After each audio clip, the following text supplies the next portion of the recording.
Yeah. No, definitely did. But let's get this going. I just want to sound clip that. Oh, what Oh, happened? just that Oh, thing of like disappointment. just that exasperated moan. Just Oh, Punched him right in the nuts. ugh. God, I wish that were me. no, I don't want mine. Perfect. Let's punch them off. I want them gone.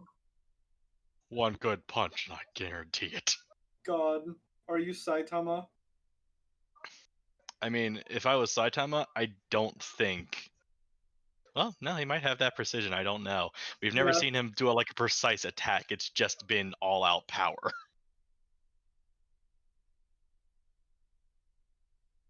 And this is where I'm going to cut back. Welcome back to our session. Yeah. Things kind of escalated at the club after Monica got Monica. I'm sorry. After Kalani got split from the party, Kalani found out that the celebrity was an imposter, Neva.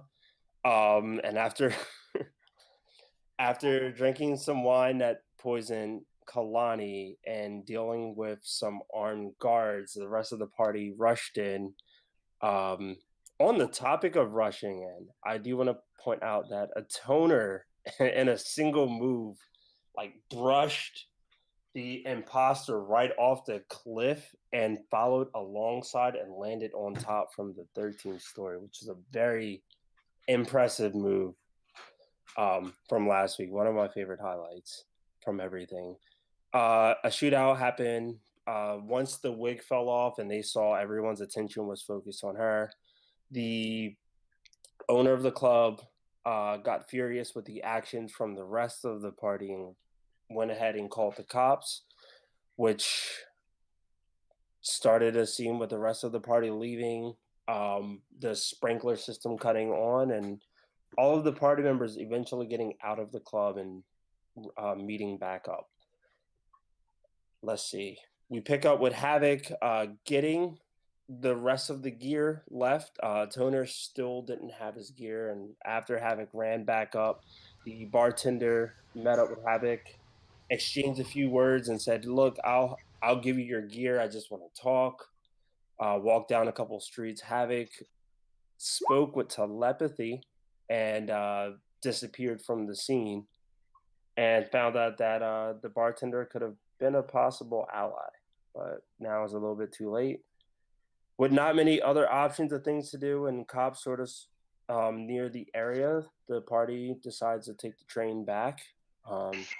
It was at this moment Captain Snow got pinged from a message from a previous contact, one that still hasn't given a name to them, stating that they caught the attention of the police. And shortly afterwards, a gunshot was fired on the train, and here we are. Yeah, at Snow, and they missed like a bitch. Like a bitch. Shoot like a bitch, die like a bitch. The shot that came off, the person is sitting right here. You will see with a green and yellow dot.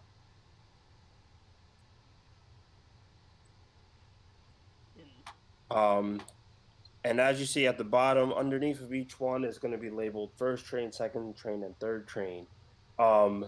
This assassin didn't come alone. There are other assassins, such as this one that I'm going to say is also going to be seen. Assassino.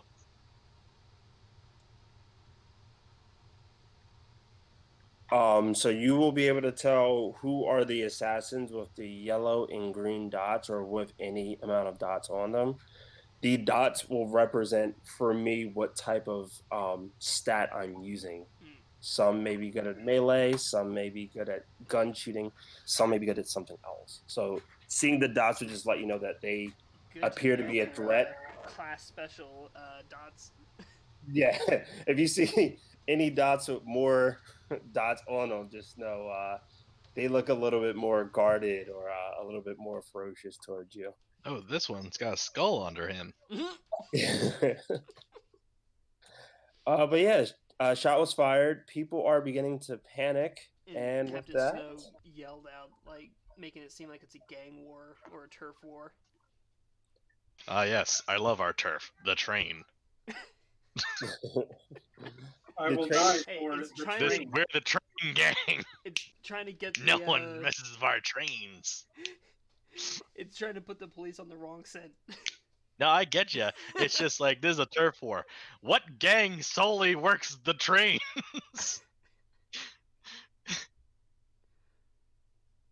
That's a 26.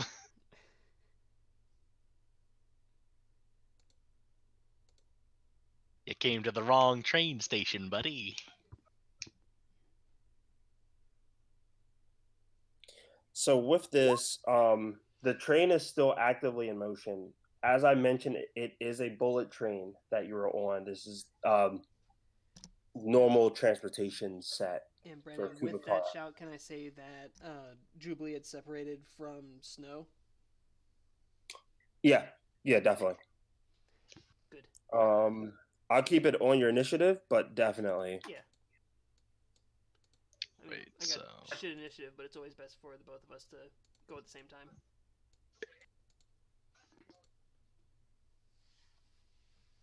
So that Gunner has a 26. Let's see. That's And was there an initiative roll for Havoc? I don't remember. I mean, we just So- made them, so Yeah, we just made them. Okay. Where we last left off, we were just the making sure if shot you had happened, done it. But yeah, we never did the roll yet. Base. 16. Oh, And I just- Mads, when you do the initiative rolls on the web thing, you click on your icon and then do the initiative roll, and it automatically puts it in. Okay.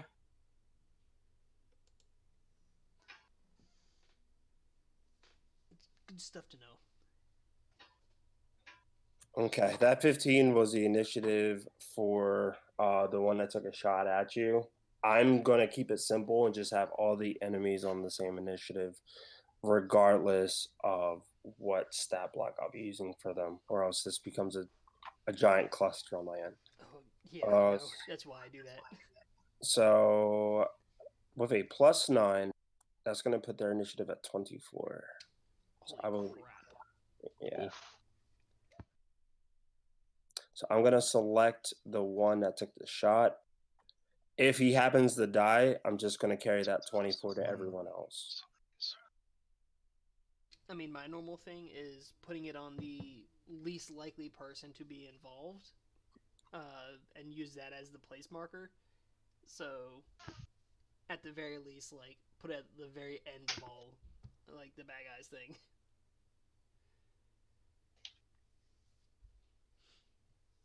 I put it on one of the civilians, so just don't kill that one. Whichever one that is. Yeah, it's a chance. It's on your train. It's a gamble. Mhm. Just don't miss. Just as long as people don't start throwing grenades into the middle of a crowded area. Sorry, what?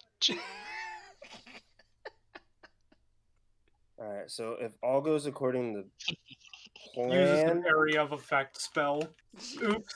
I'm gonna play the track that I had for this train that I tested with you last week. Yep, If it turns out too loud, just let me know. sounds good. And I got us at the loot because we're trying Right, new so that things. makes. Okay, so. Makes it a -3, right? All right, so we're at the top of the order.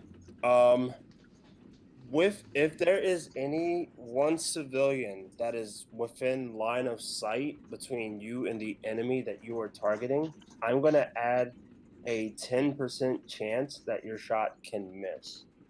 If they stack between where you are and the target you're aiming for, that's gonna add up. Snakies. Gunner, I believe you have a way for concealment. Say what? I I believe can't you hear you have over a the train. Yeah. Okay. Just tear down a little bit. I I mean, lowered it. You got it. I mean, also Brandon doesn't have to if it's not working right on other people's, like it's too low on other people's. You could go into your settings on Roll20 and lower the master music volume level, so it actually reduces on yours alone.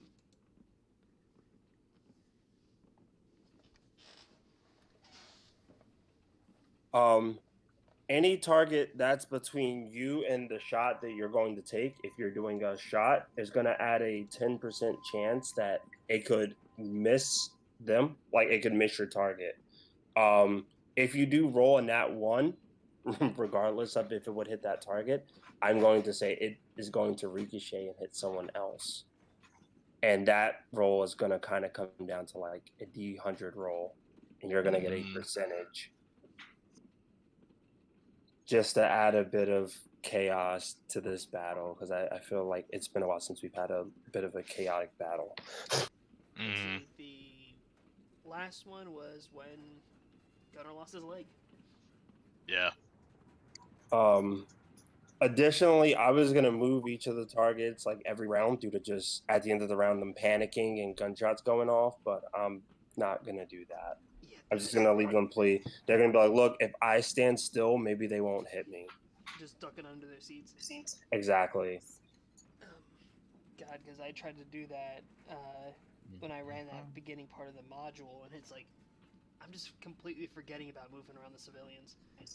Exactly. So I'm gonna keep them where they're placed. You can move on the train. Moving can't any move mine. movement out. This happens, I think, like every game. Oh, wait a minute. There we go. I was on the measurement tool. That's why. Okay, cool. All right, you're first up to go. So. All right, so I'm gonna move 5 feet up so that I don't have line of sight of the guy back here with no civilians between.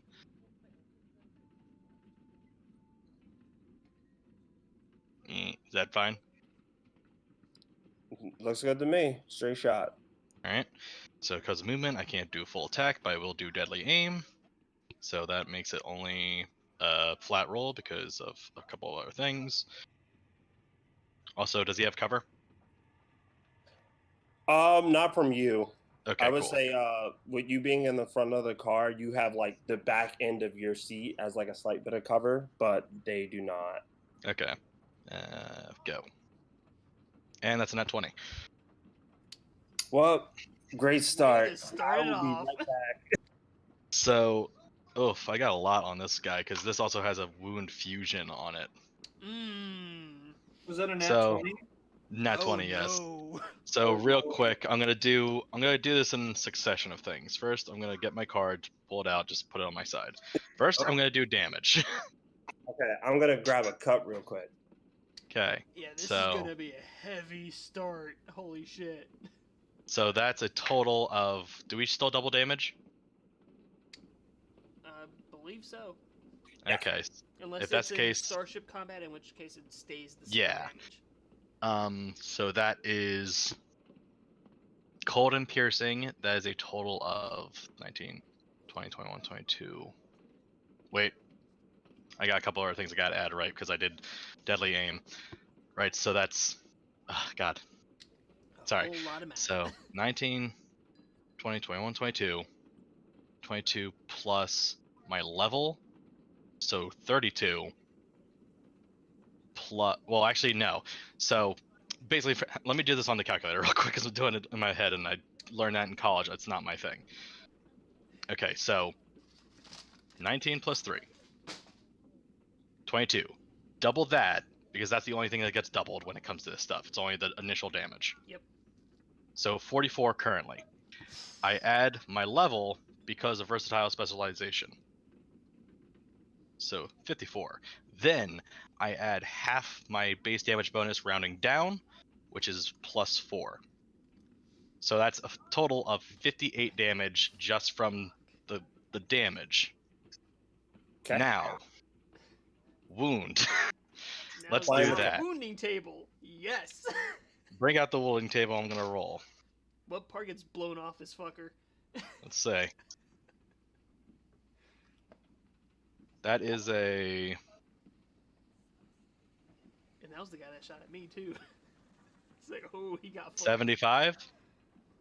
75. That's I think that's either like one of the lungs or the brain. Well, I check the thought it table. was the D20. Is it D20? Oh wait, I did the percentile roll me. Okay, 8 then. 8. It. I think it might be too low for one of the limbs. Yeah, Probably. I believe 1 through 10 is 1d6 bleed. Do we have the table up, or do I need to get it? I mean, I'll bring it up now. I have it up. 1 Yeah. through 10 is general. The effect is bleed 1d6. Yeah. It's an extra 1d6 damage. Probably ongoing, I want to say. Yeah, Plus- until they take an action to patch it up or something. Mm-hmm. Plus, the target takes a -5 penalty to dexterity checks and dexterity-based skills until healed. I don't From think the it's card. ongoing. I think it's just the... That's from the card. from the card. Bleeding, yeah, each of the stuff on the wounding table is ongoing unless medically treated. Wait, but I think the bleed is just a one-time hit. Because No, that's what she's saying. She just read that it's not, if I'm correct. I don't have the table in front of me, so... I just posted a picture of the table from the Nethys in the chat.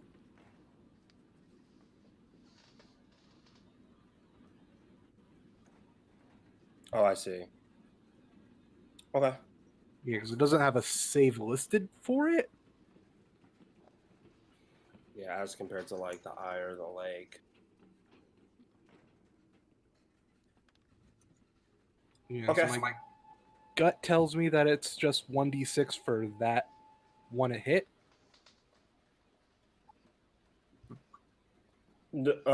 So after the bleed effect from the wounding table, what was the very last part? Because I think I missed that. -5 to all dexterity checks and skills involving dexterity until healed. So was it like a leg shot? I mean, he also has an icicle sticking out of it. Mm-hmm.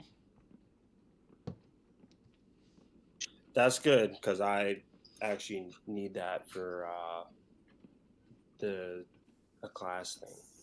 So All that right. works out. So that is my whole thing, because that's my movement and my attack. All right. So after your turn, that one's gonna go. He's going to.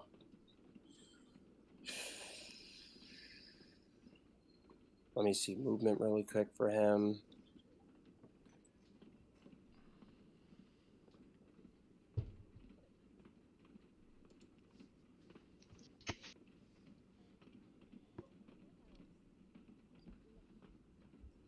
He's going to take a shot first. I'm going to play just him and then the other one you see.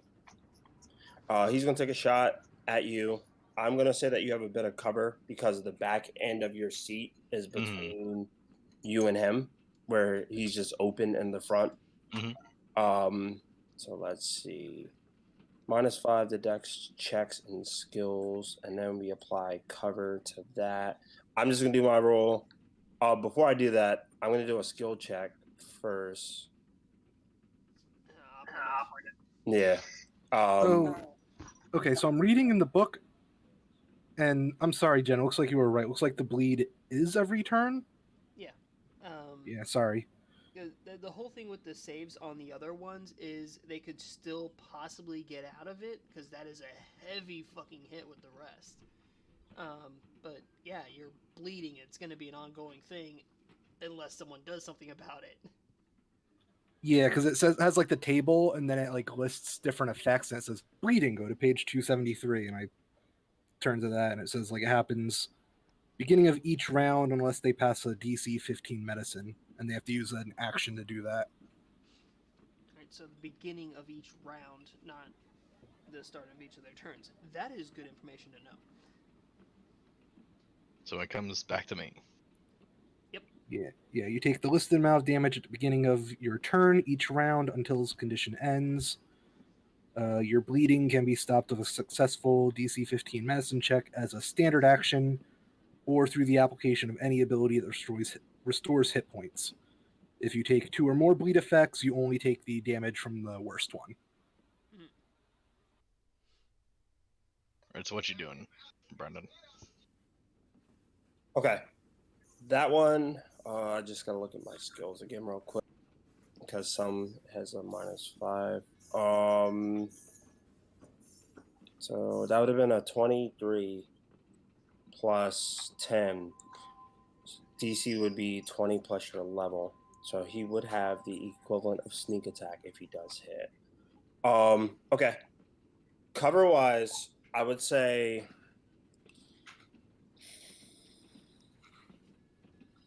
partial cover. More than Yeah, half I'd of say you. I wouldn't have anything like above a +2 to my AC. I would assume with like a small chair on a chain.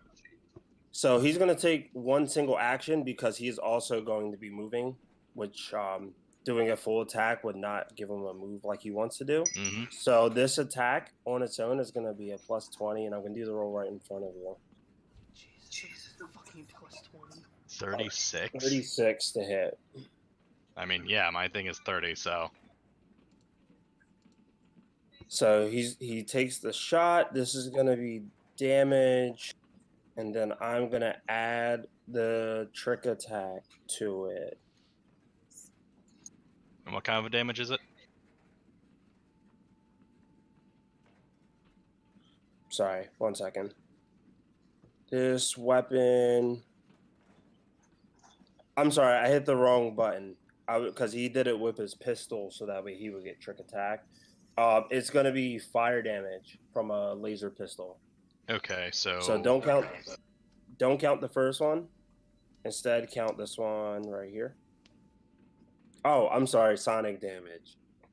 I actually typed the element on the macro that I set up for this. If that's the case, does my shield come into play? Let me see. So it would be the 19 from the weapon and then the 28 from the trick attack total. And he's going to start moving on this train.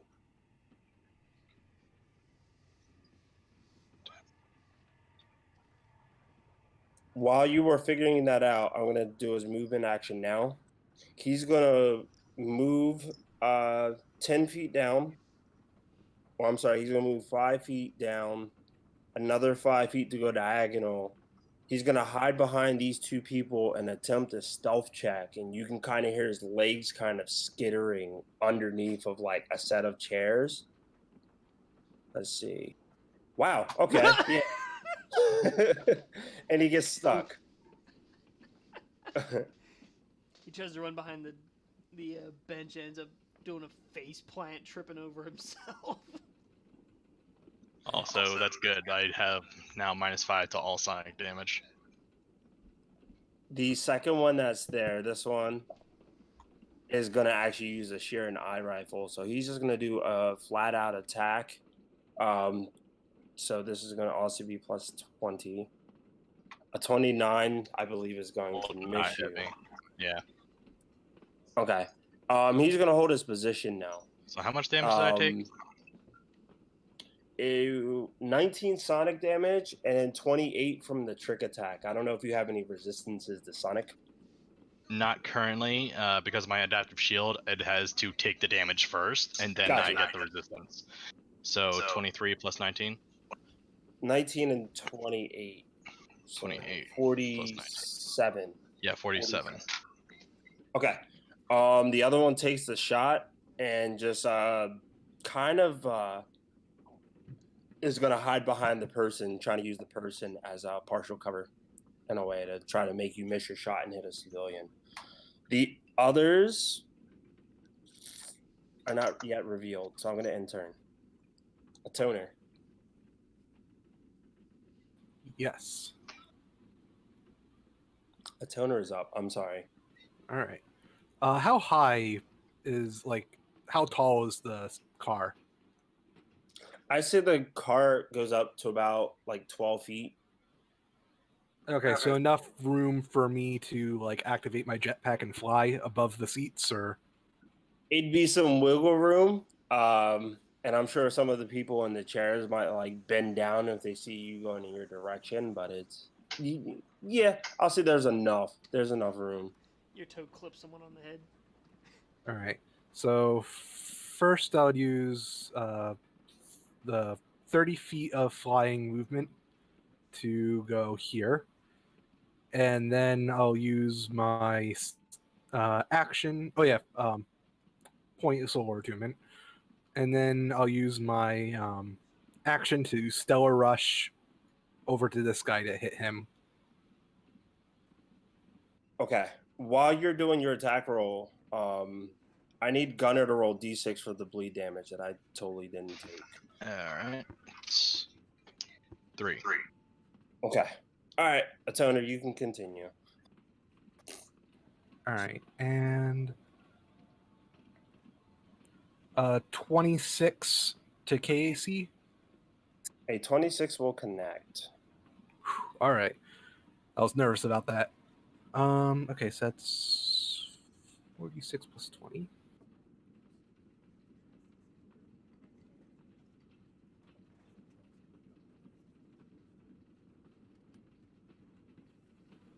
So he takes 33 slashing damage.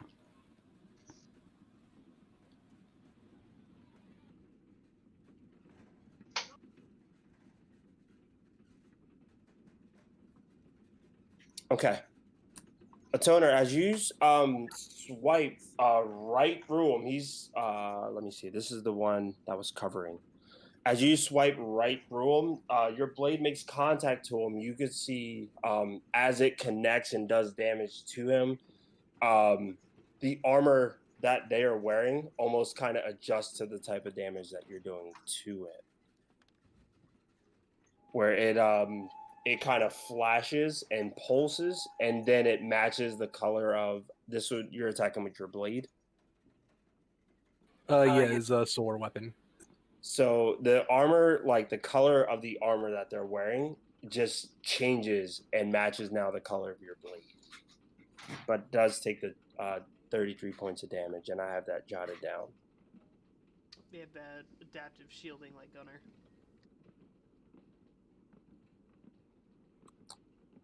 I think it's a cool like narrative thing to happen where it's like you encounter an enemy and they're like, oh, so that's what that is. Anything else, Toner? That's everything I can do. All right. At this moment, Kalani's up. Did you want to do like a group poll? Since Kalani is in here, would you like me to just take an action off of the spells? You do whatever. Yeah, you take over. All right. She's going to use the first level spell Mind Thrust and kind of follow pursuit with a toner. I was just gonna say that I already have 2 character sheets that I have to look over, so I do not want to look over a third. Okay. So I'm gonna do that. I have to on my end do this.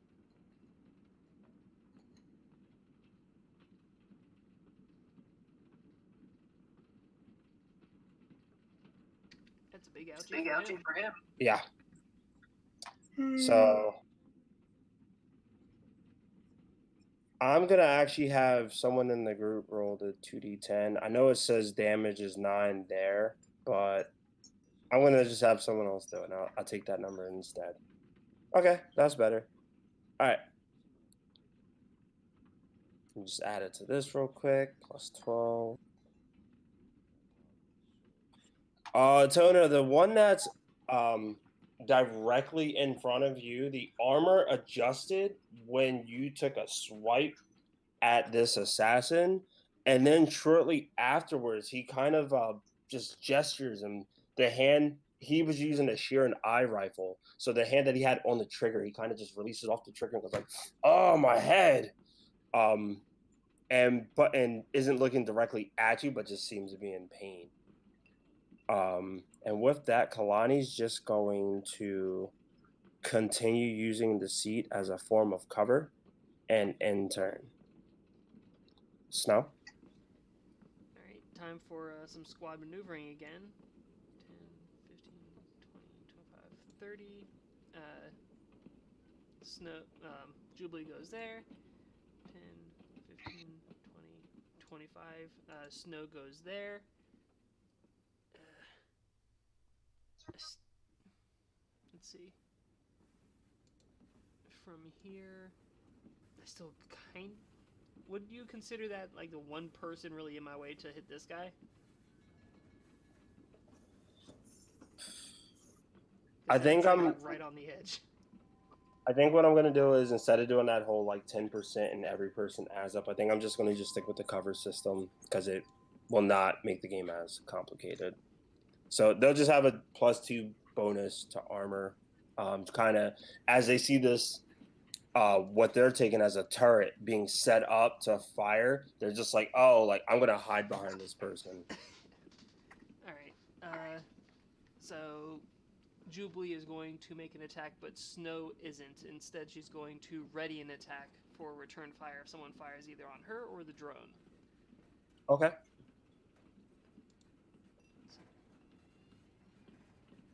One, and that covers both turns. Yeah, I'm doing the roll now. I'm debating whether or not to roll online or roll in person. Take your time.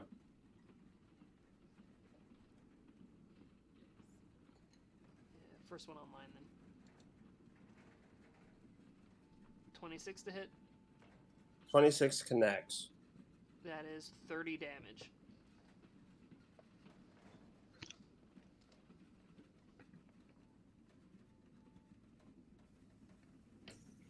All right. You do create some bullet holes in the seat that's directly between, or that's from that is that from Snow or is that from Jubilee? That's from Just to make Jubilee, sure the laser gun turret. Oh, laser gun. Okay. Yeah, Laser Gatling gun. you pierce right between the one seat, creating like a hole that's a direct hit right through that red box. Because I think that'd be cool to add in game.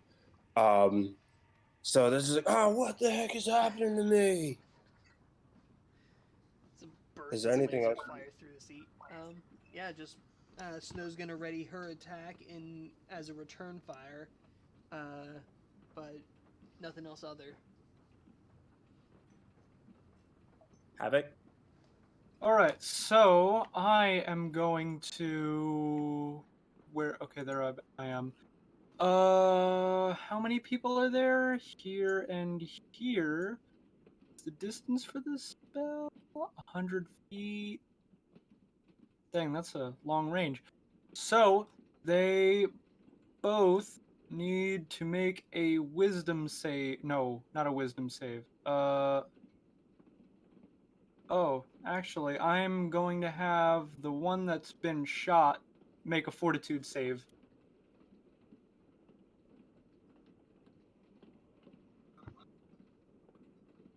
Fortitude is a +8 to this roll. 26 for it. Okay, so it makes the save. So it takes half of 2d6.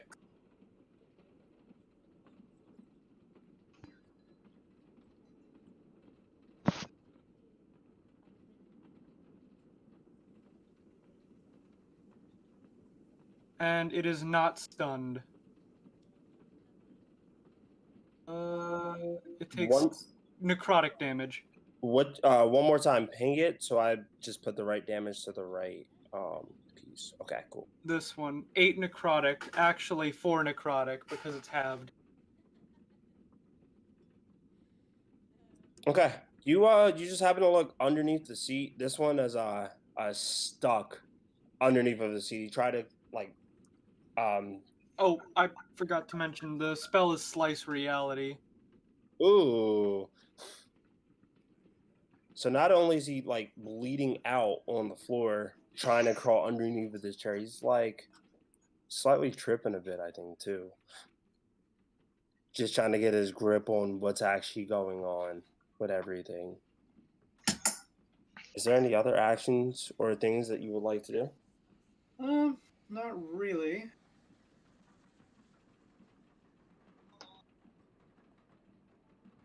All right. At the end of the turn, the same one that you just used slice reality on, he's starting to like trip at this point, and he just says, "I need backup. Cheech Chong, you're up." Oh no! I don't want to kill Cheech and Chong. That bitch has got to die now. No, I don't want to kill Cheech and Chong. Too bad you're gonna kill him. I got invisibility. We can leave. Nah, we gotta kill him. You're on a bullet train. Where are we gonna Hop out go the once we're window. invisible?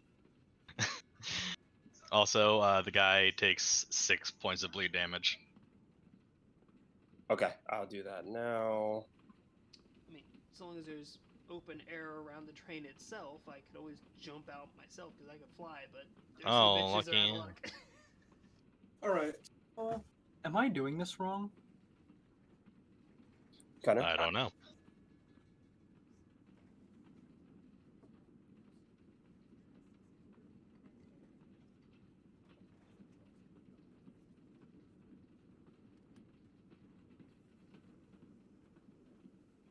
Gunner's up. I'm just looking up something, but I'm here. So 5, 10, 15, 20. Straight line. Okay. Single attack. Deadly aim. So that's a total of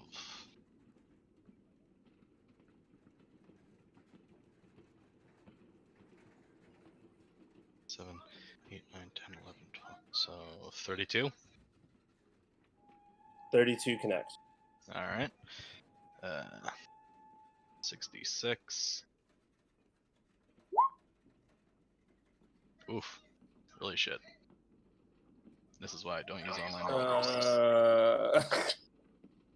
I will now be rolling my own d6s because the system has failed me. Yeah. And just one more time, just ping which one you're going to attack, just so I keep the damage to them. This one just because I have line of sight on him. All right, that one's getting tuned up pretty good. So that is a total of 10 plus 14. So yeah, 34. Wait, 24. yeah, sorry, 24. So I got it calculated. Cold piercing, though doubt it matters. Yeah, they don't actually have any resistances like that. Yeah, I think the only resist they have right now is like slashing, in which case like all of us shooting them is just going right through. Yeah, I was actually going to ask, does adaptive shielding, does it save the most recent or does it save all? It only, It saves well, the once I first. take a hit, it takes on that energy. It's Thus, the for the last next source. consecutive rounds, as long as it's that energy, I have a +5 resistance to it. And then it stays there for 5 minutes as long as it doesn't take an art. Well, no, it stays there, taking all damage, but only reducing the 1 for 5 minutes until that 5 minutes is that it doesn't get hit by anything. Yeah, but I mean, if like, because I hit the guy with slashing, and then if you guys hit him with something else, then would I be able to hit him slashing for full damage? Adaptive or would- shielding doesn't do physical damage. I think what That was okay. No, you go ahead. It was your shielding thing. I was actually doing it more as a fluff thing. There's no these enemies, at least these ones with the green and yellow dots, they don't have any type of adaptive thing. I just did it as fluff because of the last assassin that you fought, you kind of squished and killed. So I needed something like cool. But in game, it didn't have any actual effect. I was just doing that for like fluff and like cool. Okay, because I was trying to like strategize to what to do on my next turn. No, you keep doing you. I was just Okay. Cinematography wise, just like, you know what, I want to give some like cool features of stuff happening on this train with tech and things. Each of the assassins have their own thing, and every single one of them has so far gone down like bitches. Right. So wait till you get to Cheech and Chong. Speaking of which, Is that your turn? Is that it for Gunner? Yep. Okay. So I'm gonna actually start with Cheech, who I'm gonna take out of the GM layer now. He's gonna step up on top of his chair to get a better line of sight shot towards the toner. He's placed right here on the spot that's actually right next to the one that was prone. The bleeding guy that did a face plant right in front of me, or right in front of him. Yeah. So he's gonna skill roll. Okay. Attack roll. 20 plus 13. So a 33 and a shot to a toner with the same pistol, which is Sonic. Yeah, either way that would hit. If it was KAC or EAC. Same. Okay. So this is going to be the pistol damage and the operative. I forgot my damage is also, I set up macros and I had it for damage coming to me. So the damage from the pistol is 15 points of sonic damage, and the trick attack damage was 32. So 15 and 32 together would be 47 points. And that'll take care of that one shot.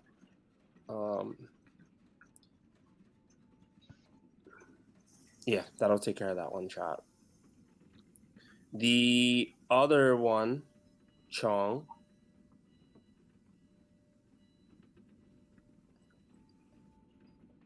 It's placed all the way at the back. And here's a red dot. Yep. Is going to just look. He is going to actually step down the middle. Yeah, we have a brawler boy here. Will that trigger anything for you? No, the thing I had set was if anyone attacked targeting either Snow or Jubilee. All right, I guess that's gonna happen right now, I think. I gotta see the range for this.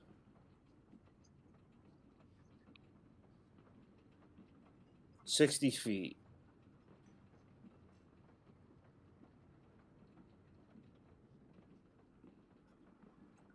Okay, he's gonna move forward because the weapon that he is using is a Gatling gun. Hmm. Oh, is he doing a full auto? I think that puts you. You do know that's a cone, right? So he's also going to be hitting a whole lot of civilians as well. Yeah, it's a risk he's gonna take if he can take you out. So this is gonna spread out a One of bit. the also things with the full auto to remember is that it's only like one roll of damage per person in that cone. That's one of the big downsides of full auto, which is why I don't really need, I don't ever really use it. It's good for cluster fucking a whole group of people, but that's about it. In addition to making a ranged attack, normally a weapon can fire in fully automatic mode. No action is required to toggle weapon between it. When you make a full attack with a weapon automatic, I'm not doing that right now. Okay. All right. So he's gonna step forward to there. He's a bit like of a chubbier. I wouldn't even say like an assassin, more of like a bounty, kind of with apparel and stuff. And he just has his like fat cigar, just placed on the side of his mouth, and he just says, "Get down." We got a heavy. Yeah. Oh god, it's heavy. Da, da, da, da. For the love of all things, please do not roll a 1. All right, that wasn't a 1. All right.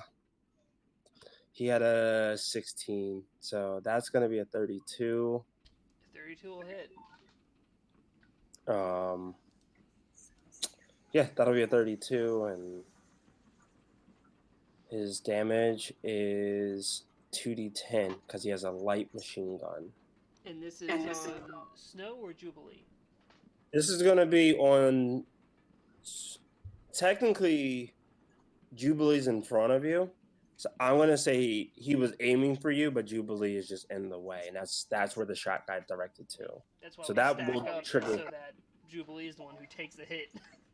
That will trigger, right, for you? Yep. Okay, so I'll do my 2d10 now for 9 points of damage to Jubilee. Feel free to take your reaction. While you're doing that, I'm just going to play the other two. The one that's bleeding is going to take this time to do an action to stop the bleeding from happening. He's going to just down a serum, get some hit points back. Because 25 to hit? 25 does not hit. Fuck, I rolled a 15 too.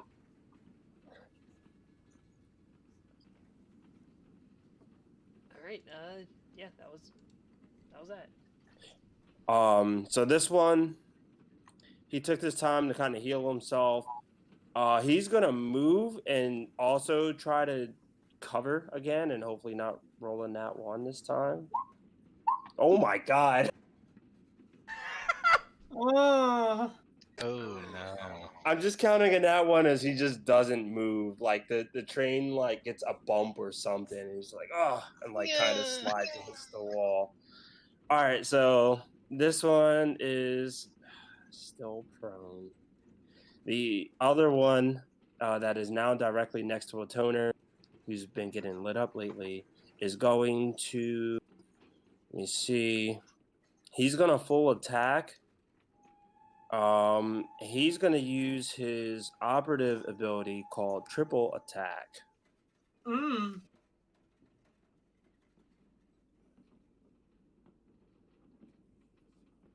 I'm just checking one thing to see if with triple attack, if the trick attack applies to it or not. Triple attack. When making a full attack using only melee weapons with the operative special property or small arms, you can make up to 3 attacks instead of 2.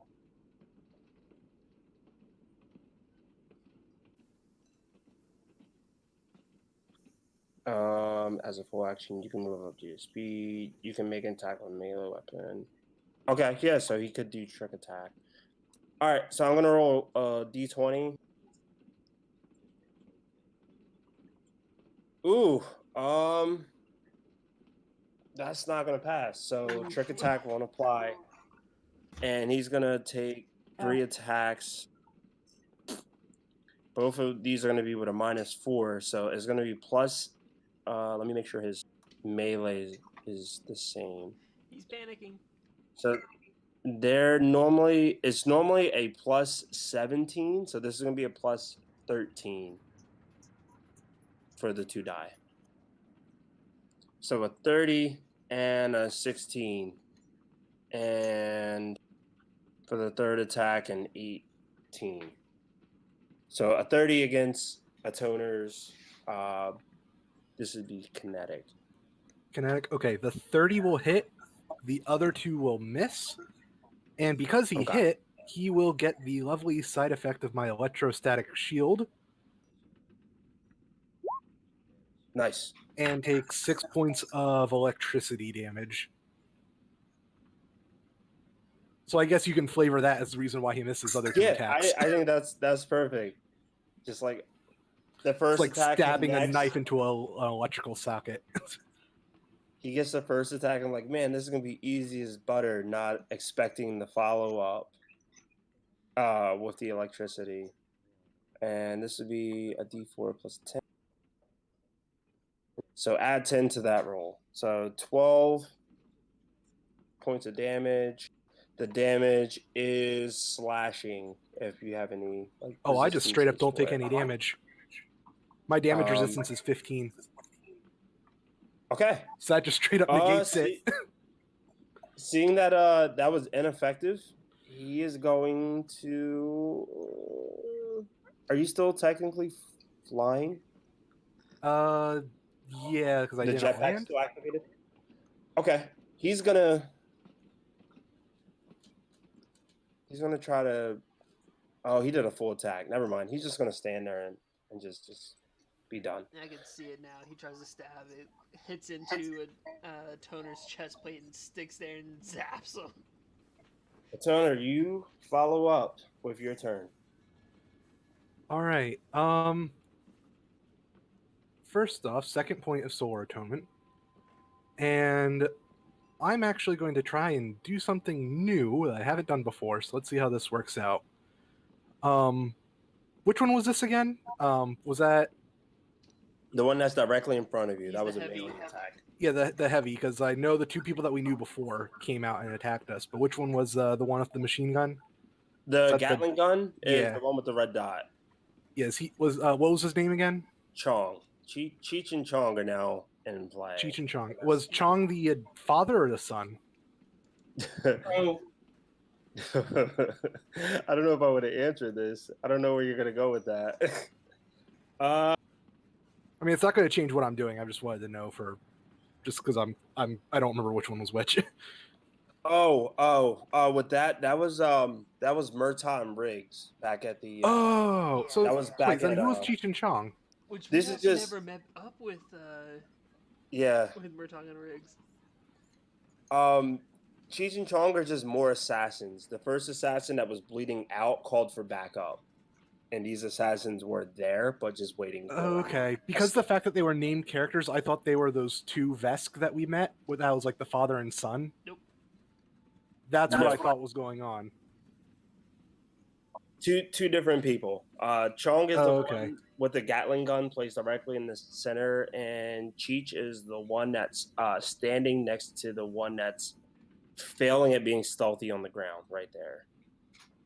Okay, I thought because they were named that they were characters that we met before. So No, more flavor for this session. Yeah, so far, Okay. no one we know is on this train other than us. all right. Well, you know what? I said I was still going to do the same thing, so I guess I'll do that.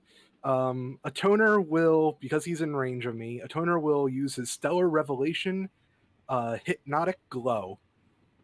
Okay. As a standard action, you can convince one living creature that you are to be trusted. This functions as a charmed person, but with a duration of 1 round per Solarian level you have. When the effect ends, if you are out of line of sight and the target is not engaged in an activity, it wouldn't have begun without being charmed. Target does not realize it was charmed or has acted unusually unless someone points it out. Can't use this revelation again while you have another creature charmed, and after I've done it to someone, regardless if I succeed or fail, I can't affect the same person for 24 hours. Holy Um, shit, that's strong. That's really And good. when attuned, I can command it to approach, flee, or halt as per the command spell. Fuck, that's strong. That's good. I'm excited. So then reading the charm person, it must make a will save, and it gets a +5 bonus to its throw because we're in combat with it. Okay. The will. Well, I need to know which one you're targeting so I can see which stats is Chong. Chong. Okay. Which that's this tab. His will Yeah, is going to and be a plus. Go ahead. Oh, Go ahead, no, you go first. Go ahead. I'm listening. Okay. I want. Yeah, so he gets a +5 to whatever he rolls because of the fact that we're in combat with him, and the DC is 19. Oof. Okay. So his will is a +9 with the additional +5 that you gave it. That's going to be a +14, and I'm going to also just do the same D20 roller in front of you. So Sean succeeds because 19 on the die and then the 14. Yeah. He has a 33 or something like that. But Oh, that's it's worth still a shot. That's a really good ability. Well, And guarded step is just a movement, right? Yep. Okay. I'm just going to do a guarded step here just for a little bit better positioning. And that's my turn. Oh, you're moving inside of their normal attack range, so you wouldn't even need to do a guarded step for that. Ah. Guarded Well, step is to go out of their melee attack range. Ah. Okay. That being said, Kalani's up. I could repeat the same thing, which would be Mind Trust. That is a first level spell. I'm asking kind of people's opinions. Mind Trust is the first level spell that could do 2d 10 points of damage. There is the spell Telekinetic Projectile, which is should be stated right there in front of all of you. I don't know if anyone got needs any hit points for a Mystic Cure or anything. Yeah, so far, the only one who really took damage is Jubilee, but she's a robot that could easily be repaired. Okay. So I'm gonna have her just do telekinetic projectile. I'm gonna have her save her first level spells in case anyone needs like a tap of healing, seeing that there's a person with a Gatling gun now placed directly in the center. So with that, with a 21, it isn't gonna hit, but Kalani just makes it where like if you need it, I'm here for you, and that's gonna end Kalani's turn. Snow.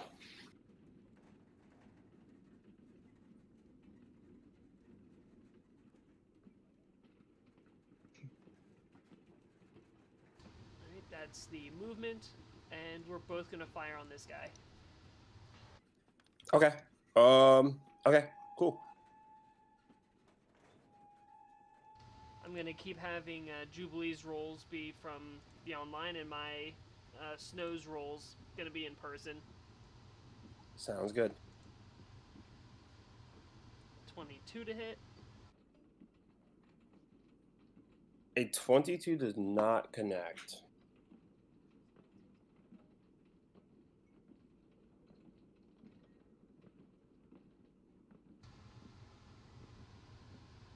How about a 24? A 24. Which armor class? EAC. That does connect. Alright, so Snow's going to get 66 plus 13 damage.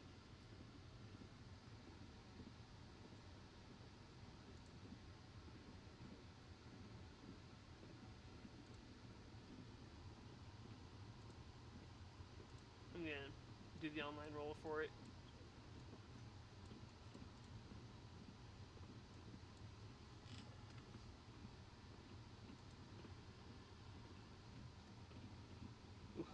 Okay, 29 damage on that guy. Yikes. Okay. He's almost out. Wait. It was plus 13, not plus 6. God damn it. So add another 7. Yep. Okay. Status still stands. He is almost out. He's hurting pretty bad. Right, also, wait, again. Okay, never mind. I just remembered that I haven't turned on my energy shield yet. You're in danger. But I can't turn it on now, so it's yeah, turn's over.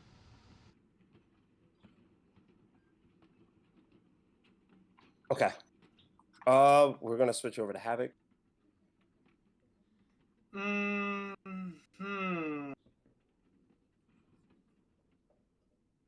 Oh, going to give everybody a little bit of help by conjuring a wisp ally.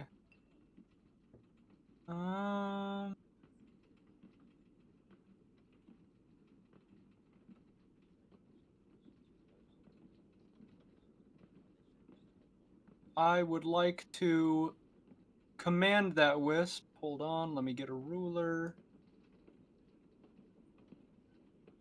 Perfect. I want that wisp to shine right in Chang's face and grant covering fire to everybody.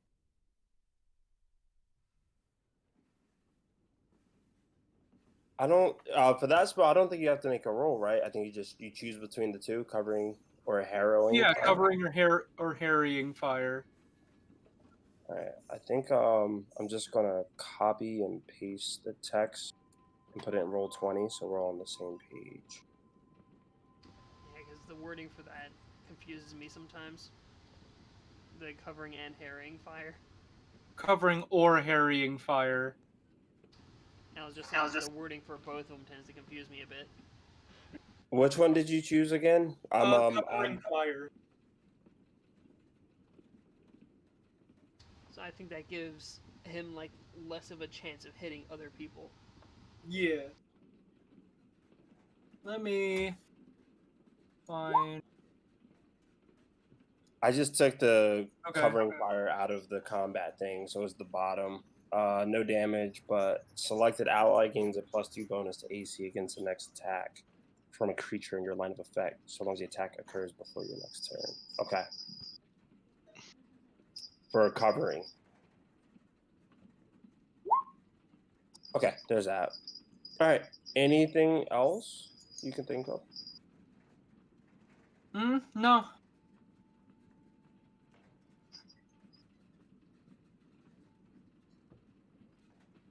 Okay.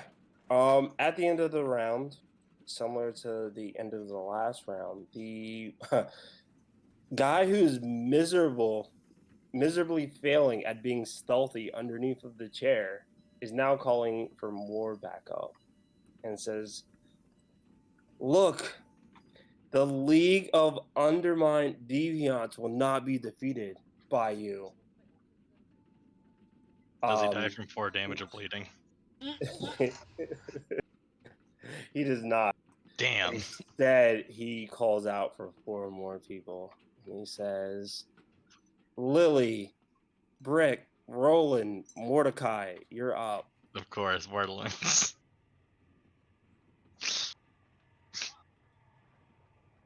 Amazing. My god, it's a cameo game. I've only heard legends.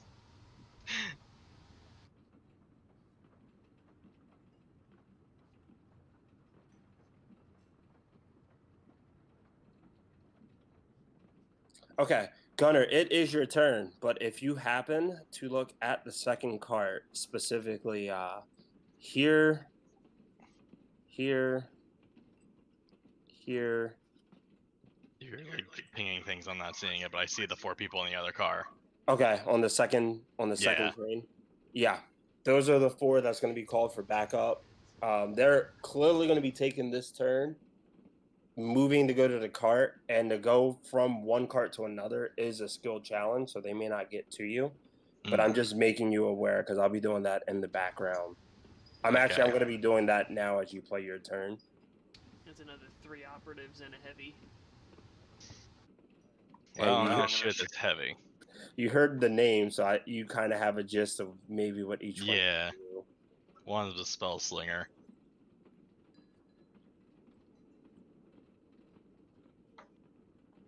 So 2 attacks. Doing the math in my head again. It's I'm doing deadly aim, so that takes that to nothing, but I still have the -3. So that's a 8, 9, 10.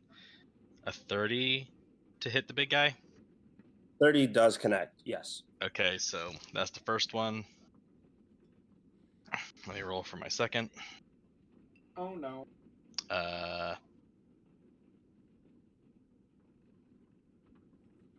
Yeah, Donor, exploding here is not a good 28 idea. to hit.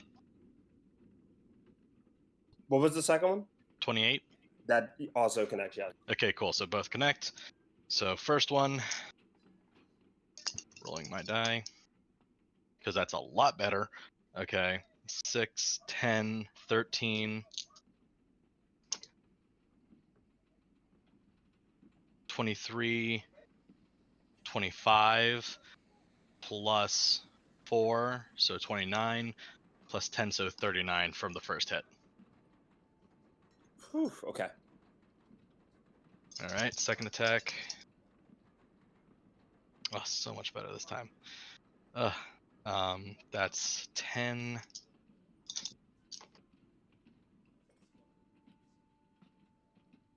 That's 10 plus.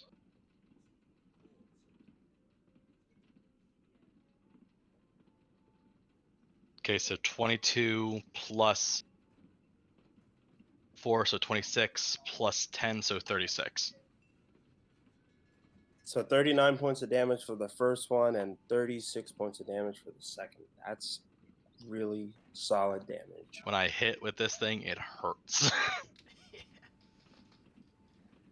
I feel like you could market that. When I hit with this thing, it hurts. I guarantee it. You'll feel the pain, but the icicle will melt, so I can say that I didn't hit you. Where's the evidence? You just have a hole. Is there anything else you'd like to do for your turn? I believe that's my whole turn because that's a full action to do a full attack. Okay. So we're gonna go on to the enemy turns. I'm gonna start with the 4 that's on the second card first. I already moved them. The 2. Oops. Sorry, kitten. Sorry. The 2 that are at the door look to be, well, in game. You don't know what they're up to, but they're doing something where they are currently at. So we're gonna go back to the 4 that's here. I'll start with Chong since you're currently in the middle, and it looks like he has like direct line of sight to you now. Yeah. Okay. So as a full action, let me just double check the Gatling gun real quick. Is he using the ballistic Gatling gun or the laser Gatling gun?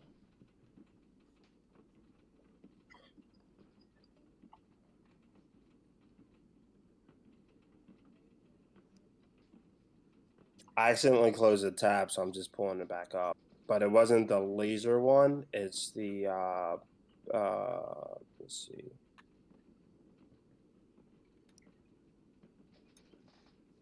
I keep calling it a Gatling gun. It's labeled machine gun, technically. But I feel like in game it sounds better as a Gatling gun. I'll copy and put it here in case I close the tab a second time. An LMG. In case I do that again. So it's gonna go into automatic. When you make a full attack with a weapon in automatic mode, you can attack in a cone with a range of half the weapons. Ranger command.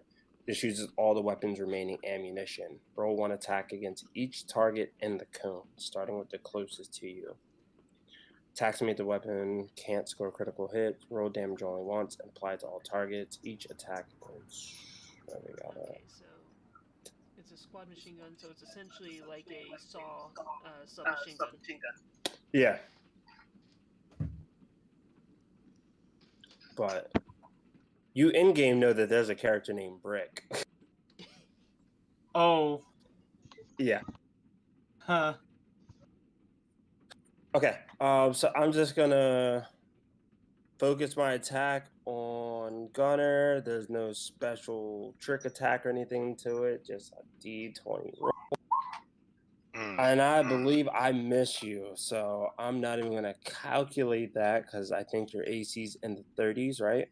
Depends. Is it EAC or KAC? I believe it's This would- AC, with it being a basic machine gun. Yeah, under KAC is 30. yeah, so not even worth mentioning. Okay.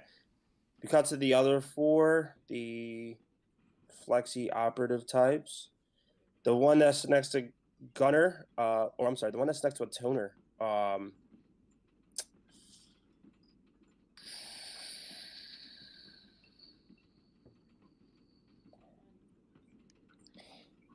he's going to use acrobatics, and he's going to try to tumble past a toner to get a good shot on someone else. How does Let's go. tumbling work?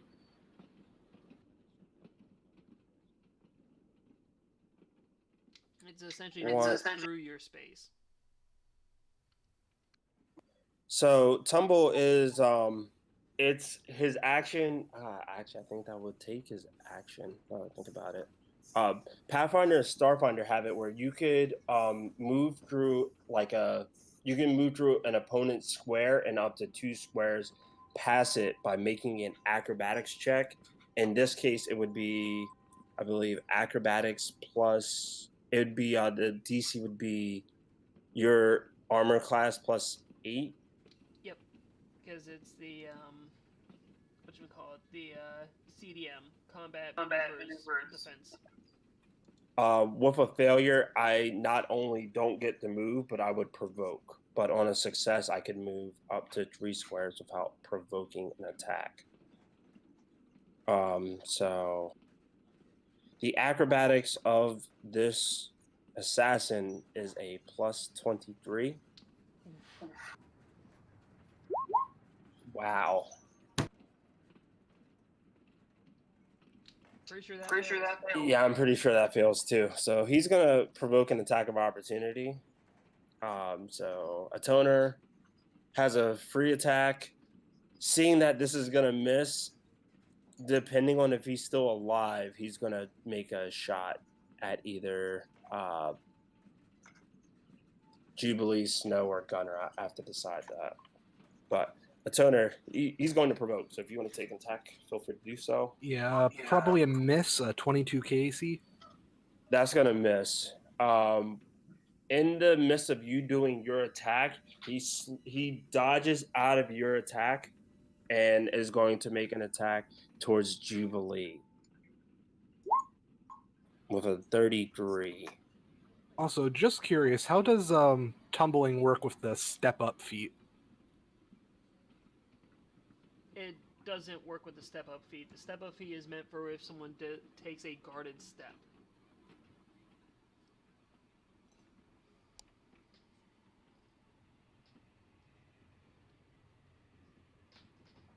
I looked pretty closely into that one. I was actually just looking into it now as you said that. Yeah. I'm sorry, 33 to hit against Jubilee. 33 hits because her KC is 32 and her EAC is 30. This is only going to be for 13 points of damage because I didn't calculate trick attack because with everything going on in the 6 seconds, there's no way he would in game be able to be like, what's the best place I could shoot at? So just 13 points of damage. And now I will play the other 2. This one is going to hide behind the person as cover right here. And is going to take a shot at Gunner. They're going to do trick attack. See if this will pass. This is going to be you're level 9, right? Oh, 10. Level 10. Then that's not going to succeed. Okay. Nice. So this is just going to be a flat attack with a plus 20 with a shear and eye rifle. Okay. 33. That'll hit, but I also minus it by 7. Or actually by 9. The other So one 18, is 9. does it so it misses? No, it hits it. It hits. I'm Okay. just saying when you do damage, it's minus 9. Okay. Let's see. The second one that's on the seat right above him, he's kind of crouched underneath of the chair taking a shot at you. This one is just on this chair taking a shot. It's going to also attempt the trick attack. That doesn't work. And now the actual attack. That's 25 is going to miss. That's going to miss. Okay, so this is just going to be the sonic pistol with no trick attack added to it. So, Oh, so I got it's hit going by to be a 20. sonic weapon or the Sharon rifle? I'm sorry. I looked at the wrong macro. the shearing rifle. Okay. Okay. So I rolled 17 points of damage, and with a -9, that'll put that at 8. All right. And also, what kind of level rifle is that? What kind of what is that? Advanced or is it an upgrade? Someone's doing some window shopping before the I'm battle just starts. doing a little window shopping. It looks like there's 2 die being rolled on my end for the damage. That's And advanced. That was minimal damage on my end. I got a 1 and 2 on the die just now. Ugh, I need an upgrade. That's the one thing I need that and an armor upgrade.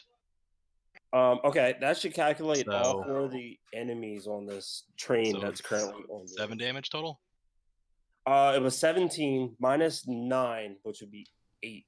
8 damage. Yeah, Okay. 9 and 8 is 8 points of damage, That's 8. and that's it. Chong Alright. missed, and the others, Jubilee got hit once, and the other 2 went. Speaking of the one that hit Jubilee, did you move the piece, or is it just me that he's staying in the same place?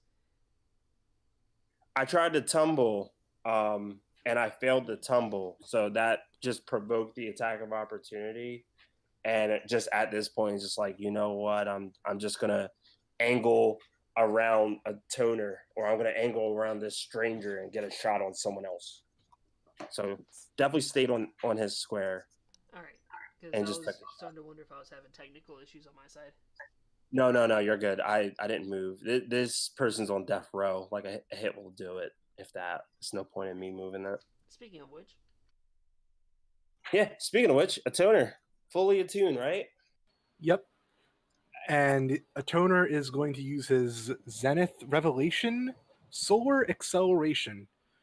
He gets to make for this turn, he gets to make a full attack as a standard action, and himself and all allies within 30 feet of him get the effects of the spell haste. Ooh. I'm gonna need everyone to keep track of that for themselves because I will not remember. could you post it in the chat?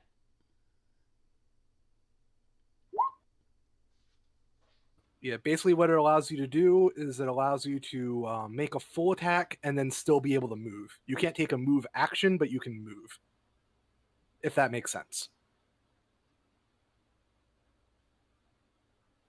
All right. And you get 30 extra feet of movement up to double what your max movement is. Jesus. So like if your max movement was only 20, it would only give you plus 20. But if your movement was like 30, it would give you the full plus 30. And if I'm flying, it's 40 plus 40. Oh no, it would be 40 plus 30. Ah, Yeah, it gives you plus 30 unless the plus 30 would put you over double.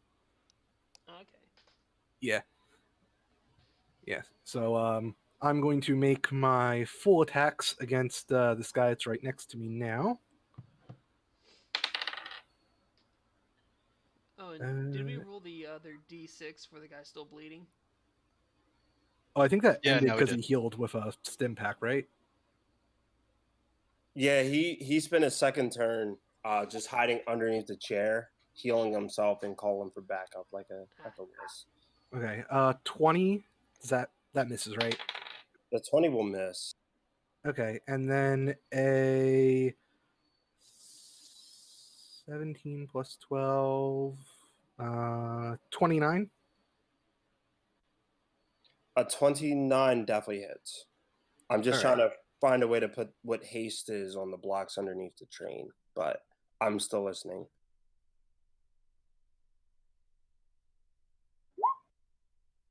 So that guy takes 34 slicing damage.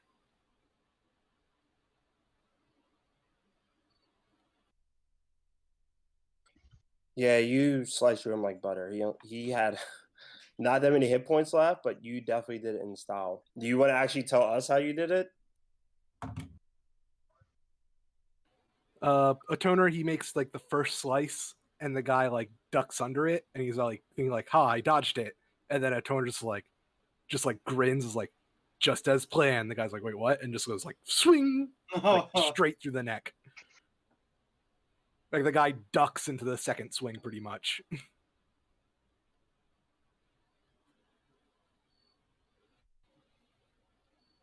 And yeah, everyone gets the haste effect except for Kalani. She's unfortunately too far away from me. I mean, that's kind of fine at the moment. I posted what haste is. I can't shorten the box currently, but I copied and pasted what I saw here, so it should be readable. You might have to force force paragraph it using the enter.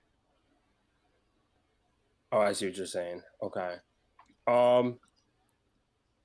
Is there anything else that a toner would like to do? Because if that's the case, I'm gonna play Kalani's turn real quick, and then on Snow's turn, I'll do that with haste. Yeah, a toner. Let's see. And...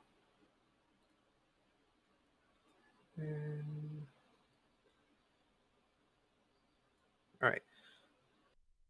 The toner will fly over here. Okay. Give me a perception check. Since you are the only member of your party that's that far on the train. Ooh, 12. So with a 12, you where you're positioned, you can see through the like window panel that's between your train and the train that is behind you, that there's two mysterious looking figures placed there. One of them looks to be hacking into like a control box set to the side, and you can see bits of like electricity and sparks there, while the other one just has a gun like aimed at the window but knows it would be ineffective to shoot between the two cards.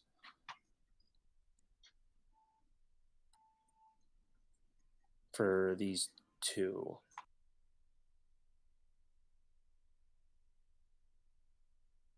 For those two. And that's what you get with your perception.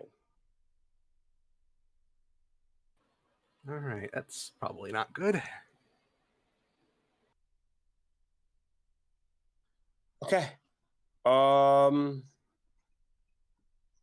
Kalani's up. I don't think anyone still needs to get healed yet. Kalani's just gonna. Kalani realizes that the part of the train that Kalani and Havoc is on seems to be safe. Kalani doesn't want to be too far away in case healing spells need to happen. So Kalani's going to step closer towards Havoc.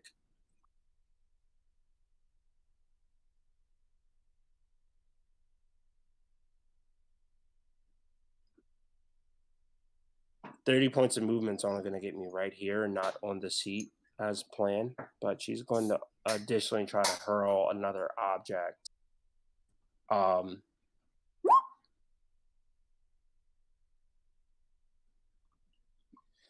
Yeah, I'll allow the perception check.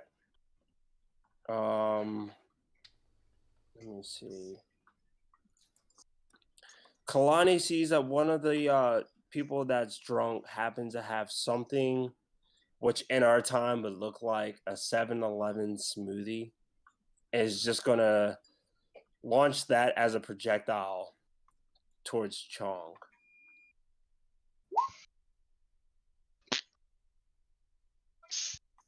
But with a 21, that's going to miss. That was the same number. So this Slurpee just goes hurling down towards the middle and just kind of makes a bit of a mess, like right here. Just looks to be a little bit sticky, and I'll find something to be terrain for that, and that'll end that turn. I'm gonna get back to that 34 perception just because I'm gonna find something to represent like a sticky floor.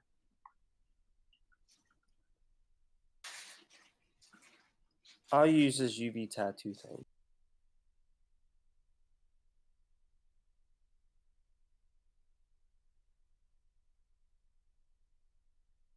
Okay. So right before Snow actually takes Snow's turn with a 34 perception. One of them is attempting to do a hack. They are Wait, did Snow roll for perception wireless. yet, or? Yeah. Yes. Snow is doing the perception through your eye. Oh, I thought I saw the number. I didn't. Yeah, because the roll yet. 34 was my damage against the guy last turn. Snow's not exactly Gotcha. paying attention to that, so yeah. Okay. that's- And yet, with a Dirty nat 20. 1, you still rolled better than me because your bonus is just that high. Yeah, my bonus is stupid high. In the work that Snow does, hacking is just easy to spot for you. There's some type of hacking going on, as you can see with the bits of sparks coming from the two individuals on the other cart. But with you paying attention to what's going on in front of you, assassins shooting you, haste suddenly being casted onto you, and everything else going on, it's hard to get a good grip of what they are actually doing.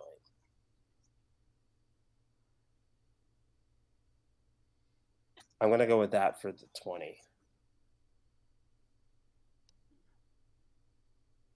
Since there's two different carts, like there's no sound that's coming from the other cart. It's literally like a visual kind of thing. Alright, is there like a doorway like in this area? For the other carts? Yeah, because I'm assuming these are the bathrooms here. Mm-hmm. Alright. I was just going to say the doorway is literally, could I paint a picture real quick? I'll make these reddish with a filled in red. Just the doors of the cart. Otherwise, there's no other extra doors, like doors that cover the bathroom. The bathrooms are open or closed? Well, Chong was technically hanging out in one of them. Okay, so Chong blew up So one at of the least bathrooms. that one is not vacant. The other one, you could assume maybe someone is scared shitless in. Alright, so Jubilee is going to go here, and Snow is going to take flight. That's 5, 10, 15, 20, 25, 30, 35, 40. Was it 45? 5, 10, 15, and going into there. And that gets her within range to remote hack the doors.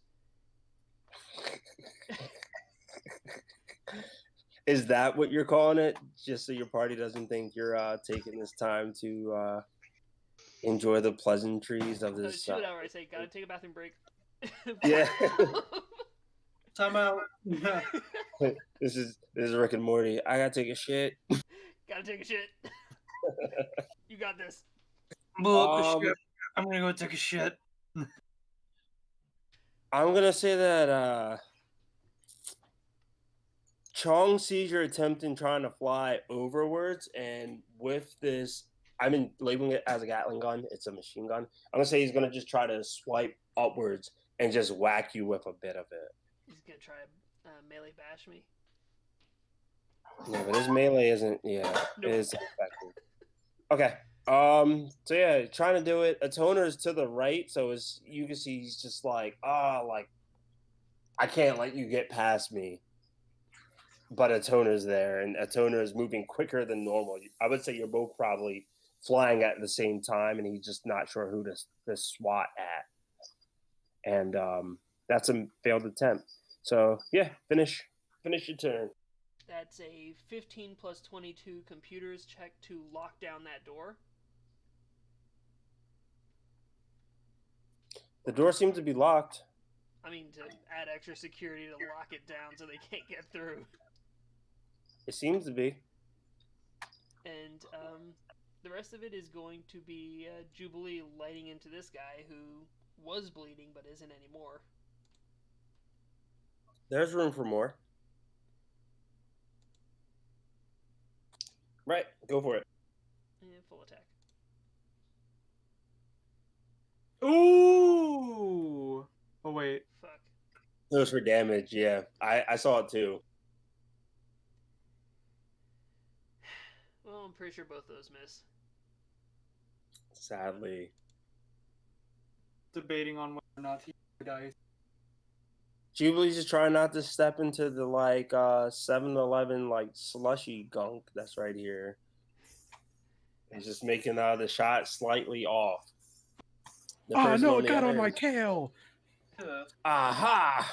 It's gonna Your take weakness. forever to wash it was off. the drone, so it's like it's little peg walking legs trying to not step in the sticky.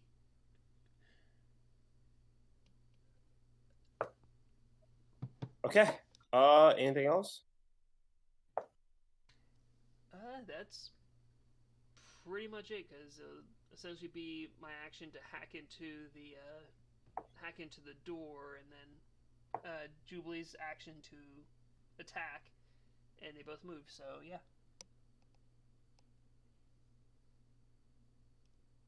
Havoc. All right. So, Brandon, I think I know what your I think I know what your opinion is on this. Do you want me to roll on Roll20 or with dice? I trust you either way. Okay. Whatever's your comfort zone. So I've been hasted, so I guess I'm gonna move right up into this area. And what are these, by the way?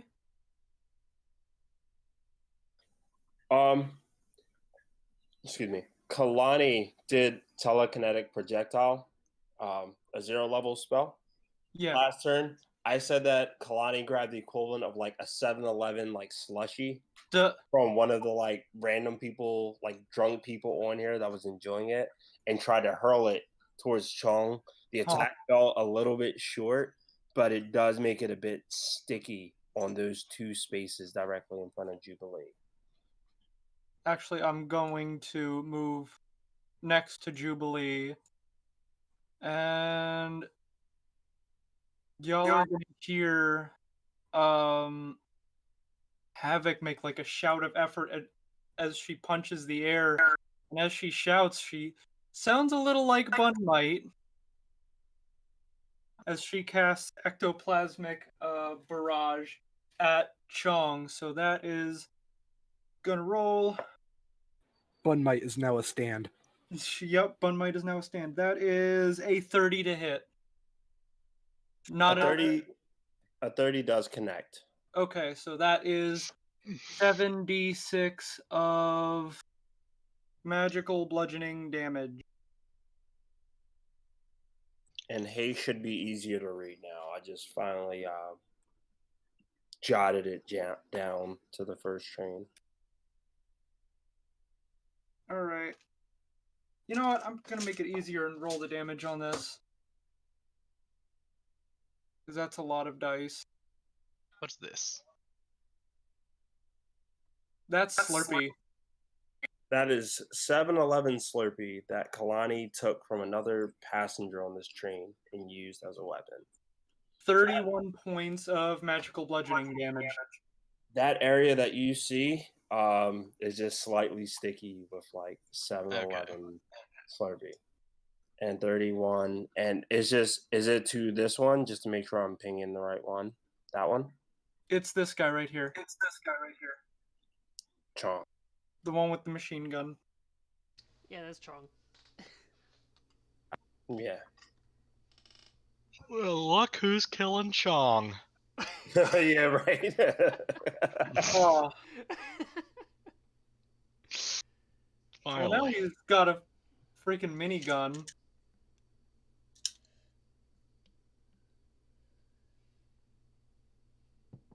Wait, did I actually kill him?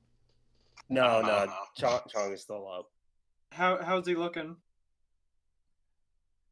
Pretty teamed up. He already took over 100 points of damage. He's pretty hurt, but it's still up.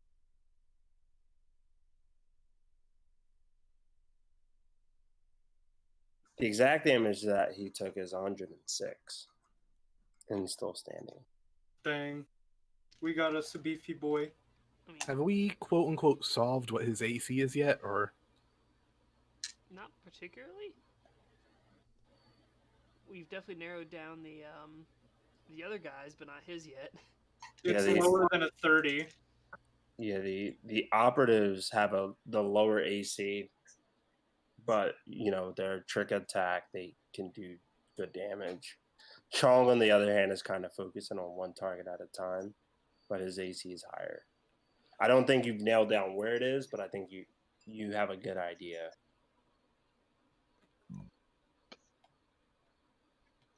Is there anything else you would like to do? I know you were still hasted. Yeah.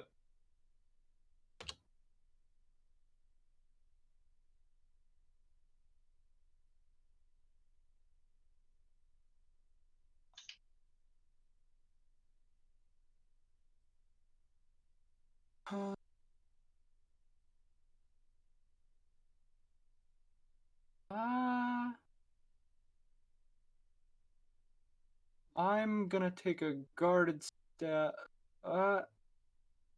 Wait, because I'm hasted, I can move like around, like up to double. Because I was here. well, all the movement from the haste has to be taken at the same time. Okay, so I'm all done. Okay. Yeah, unlike normal movement, hasted movement doesn't let you like break it up. Okay. Alright. Bleed damage on the guy is 2. Say that one more time. Bleed damage on the one guy is 2. The one. Was there another one that got? I thought there was. That one got destroyed. Sorry. Oh, okay. There we go. I'm debating if I want to do this cameo or not. Do it. Calling in more reinforcements. At the end of the round, the intercom comes on saying, next stop, Central Station. Oh no. The operatives that are laid here know that they roughly have like maybe 2 rounds, maybe 3 to try to finish business with you. Chong has a cigarette in his mouth and has a toner adjacent to him. The one, oh wait, I didn't delete them, but this is the one that technically died right here. Yeah, okay. All right, sorry. I had the symbol on him, but yeah, he was technically dead. This one right here, the one that was on the seat above him, says, "All right, we're running out of time. Fanti, Mingo, you're up." I don't get it. I don't get it either. Okay, I'll leave it Oh. at that. Their actions won't play until after your turn. All right, so in turn, 5, gun is up. 10, 15, 20, 25, 35. Yeah. I'm gonna shoot this guy. Full attack.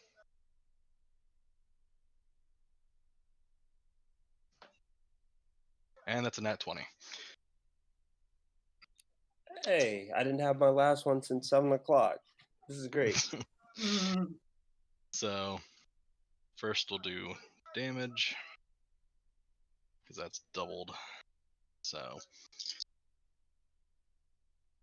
6, 7, 8, 9, 10.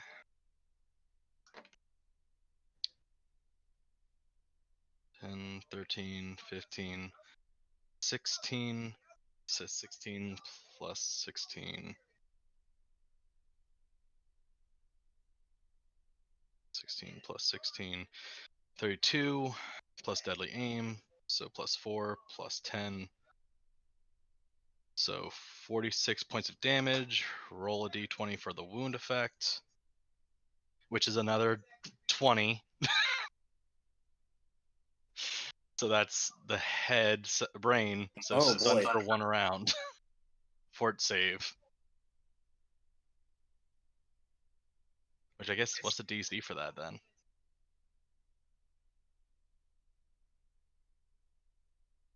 I'm just gonna count it as if it's just for 1 round. I'm just gonna count it. Keep the game rolling because I know I have about an hour. Okay, so stunned for 1 round because of headshot. Then I pull a card.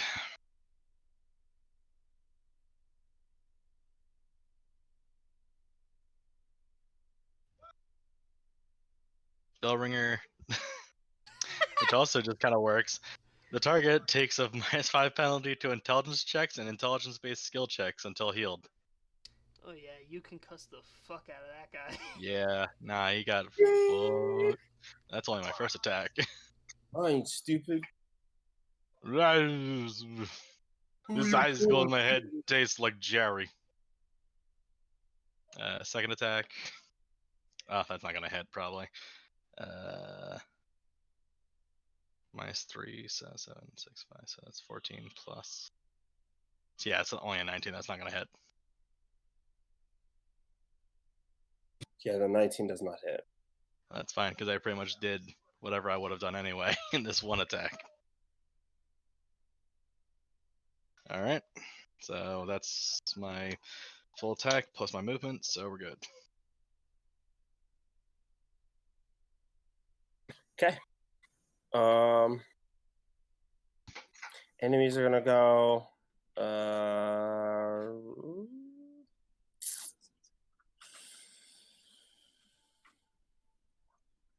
I'll come back to Chong because Chong got a lot going on.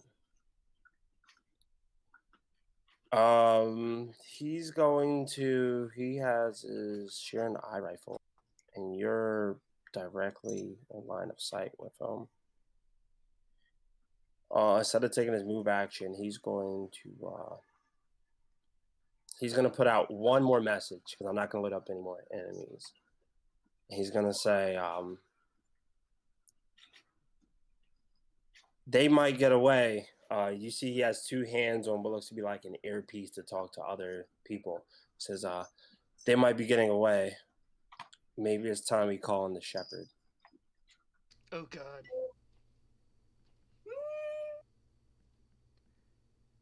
And he's going to take a shot directly at Gunner.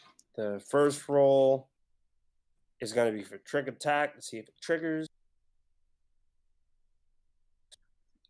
Okay, that will. This is going to be with a +20. 32. This is with the Sheeran eye rifle. A 32 against Gunner's armor class. Kitten. If that's the shepherd I'm thinking of, we don't have to worry about dying at his hands. Oh. Does a 32 hit Gunner with a Sheeran eye rifle?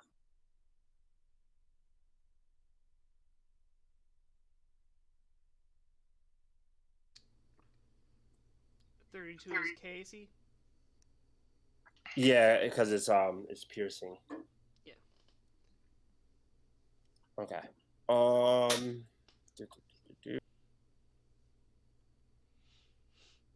right. I don't know if this subtracts 9 or not. But if the damage total is going to be 48, 22 from the weapon and 26 from the trick attack, which will total to 48 points of damage to Gunner. I'm just going to leave it in the chat. You kind of leave? Not sure. There he is. What's up? You're being First thing first, went to do a trick attack to you after calling for one more reinforcement. Mm, The attack roll is with a sheer and eye rifle was a 32. Okay. Piercing. Does that hit? Yeah, I'll hit. Okay. Oh, So actually, the wait. Do I have cover? it's 'Cause kinetic is 30, so it depends on what bonus you give me, or if that's even a thing. It's this guy right here. So Then no. so the weapon itself did 22 points of damage. Minus With that the by trick 9. attack, it did 26 with the trick attack.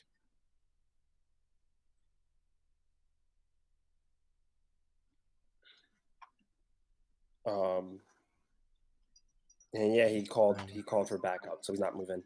Chong, on the other hand, is just going to Atoner's next to him, so that's his numero uno right now. He's gonna make an attack.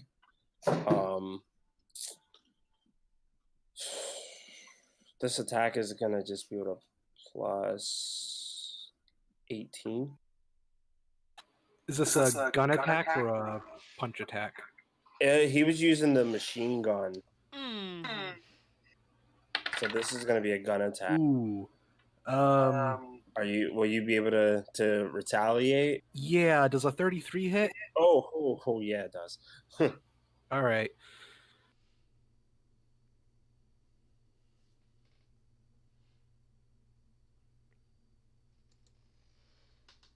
So he takes 29 slicing damage. Okay. All right. There's one thing I want to do really quick. I need Connell to draw me a card for the nat 20. Yep. Okay. I'm going to do instead of 2d10, it's going to be 4d10 points of damage, which will total to 24. And I just want to see what the effect is because your attack of opportunity actually takes him out. Holy Okay. shit. What is the attack? Oh wait, the attack of opportunity actually took him out. Yeah, it actually took him out. But Oh, then still he's does- dead. Yeah. He Yeah, because still does attacks of his- opportunity go first. Do they? Yeah. Holy shit. You killed him before he could mess you up.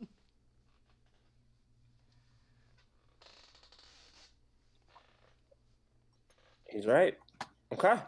Yeah. Before What he was on the has card? he has his line of sight set directly at you, and before the trigger could get pulled, insert what happens here. It's like he goes to shoot, and like right as he shoots, like a toner like slices like through, and it does like that whole you know that thing like the two samurai slash at each other, and like their two are standing there, and then like one will fall after a few seconds. Yeah. Like Insert the that last- happens, except like first you see his gun just like split in half, and then insert you the just last see his samurai. and then you just see the guy's body just like bisects. That happens. There's a bit of a delay. Wind suddenly brushes everybody inside of the train, and shortly after, the body drops. I'm not gonna worry about these two on the back. I'm just gonna worry about the two that's at the cart. They're gonna make these rolls real quick. They have to try to beat Snow's Snow's roll.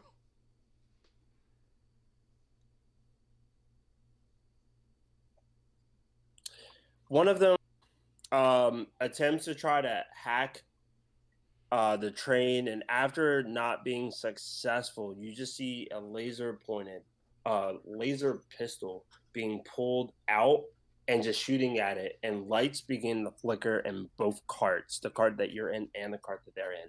It's a little hard to see the third cart with everyone else on it. The second individual is gonna attempt to just pry the first set of doors open and pry the second one and come in. Bunch of sore losers. Not successful. Begins prying the door open and realizing, oh shit, I'm on a bullet train, and suddenly loses grip, and just the door shuts, and that is going to be their action this round. Just so losers, they couldn't give me more of a challenge. The other two are going to actually play it smart. And I really don't have a thing here for it. So what I'm going to say is the spaces that's right before the door, which would be this and this, are going to be when your cart comes to a complete stop, that would be the door that you would enter and exit the train through. These two individuals seem to be heading towards that door on their cart.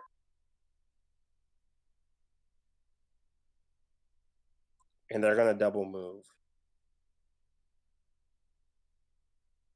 So at some point, they are out of line of sight for what would be a Toner and Jubilee, who would possibly have any line of sight to them easily.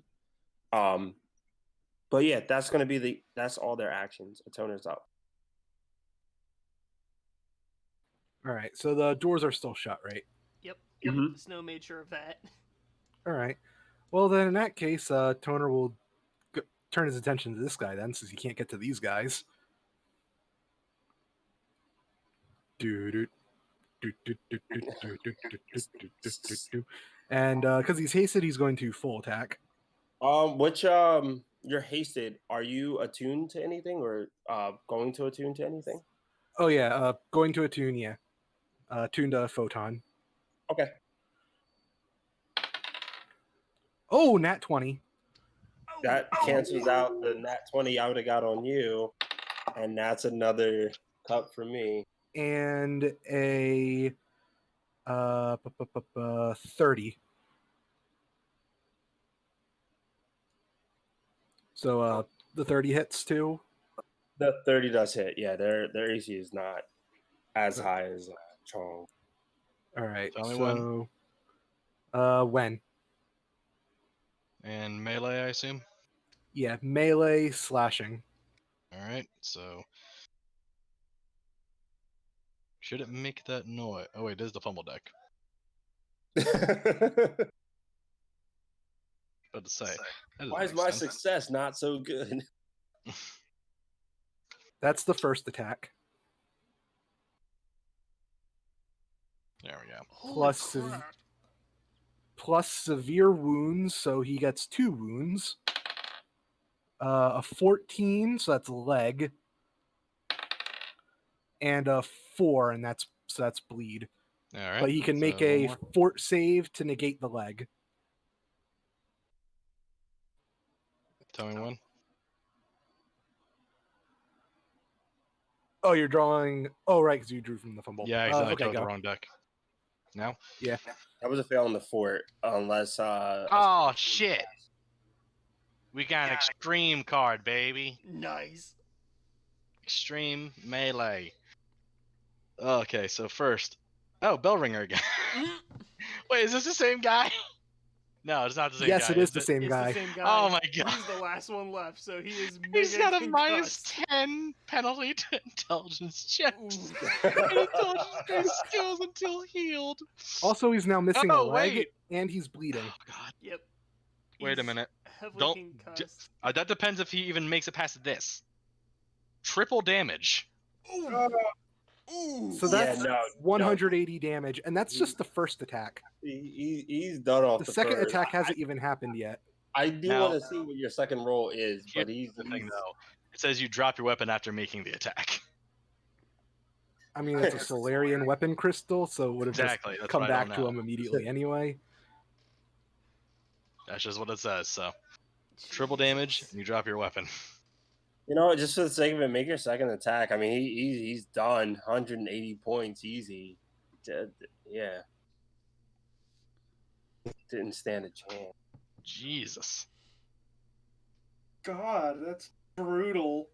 So 180 plus Extreme 33.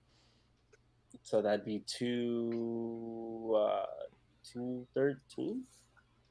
18 plus 3 is 21. Yeah, 213. Yeah. Also, he lost a leg, and he got bled as well. Which both go hand in hand when you lose a leg. Yeah. I mean, that is super real. I can imagine you just leg sweep him, take off his leg, and he smashes his head on the bench.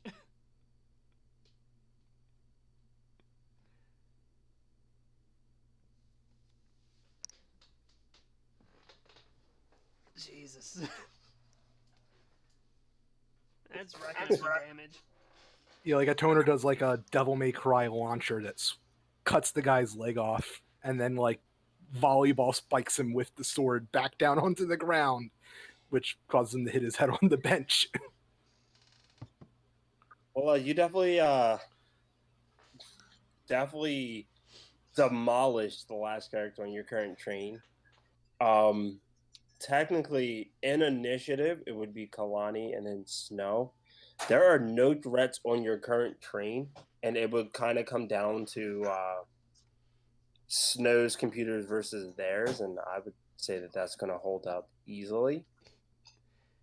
So I'm going to actually take everyone out of initiative at this point and say that you have the end of this round and you have the end of next round to do something.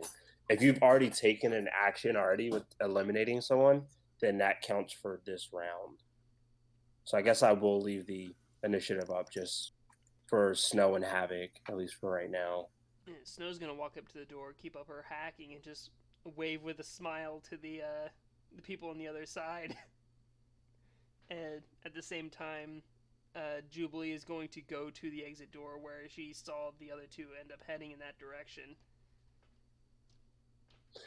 When you head over to the door that's in front of you, you see trying to hack into the system appears to look like a dark-skinned male, while next to the dark-skinned male, while next to the dark-skinned male appears to be this other person with dreadlocks that has like a small half looks like a small eagle with a couple attachments put onto him. The one with the eagle just is carefully glaring at you, both the eagle and the person that the eagle is perched onto. Yeah, all they see on the other side is Snow walking up nonchalantly, just waving happily at them as their friends are butchered behind her. Jesus. The in both carts, the cart that you're in and the cart that the other people are in, once they see the action is slowly settling down, a lot of the people on the seats are rushing towards the front and towards the back. I'm going to count that as the start of next turn because they're just trying to get out the train at this point. But Snow and Havoc still have their actions, and haste is still technically on the both of you. Yeah, haste from that ability lasts for 1 minute. So that still takes effect with any actions you would like to do. The one is going to ready her attack, well, their attack, for if any of them decide to try to come over to our cart, and Snow, of course, is going to maintain the hack to keep them out.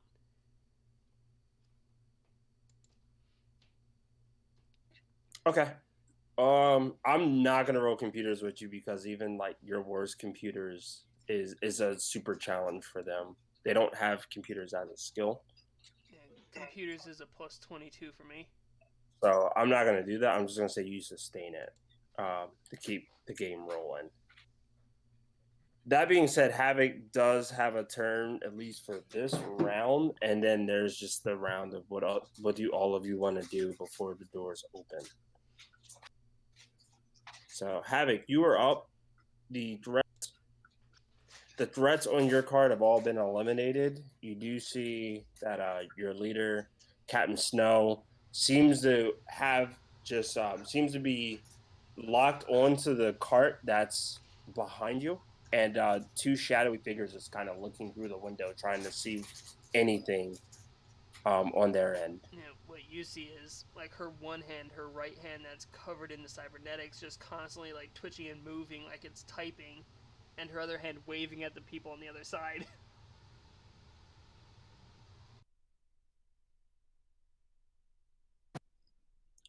Matt? Yeah.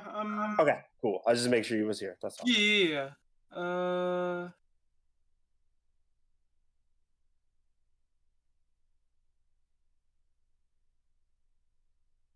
there any cameras? Good question. Give me a perception check.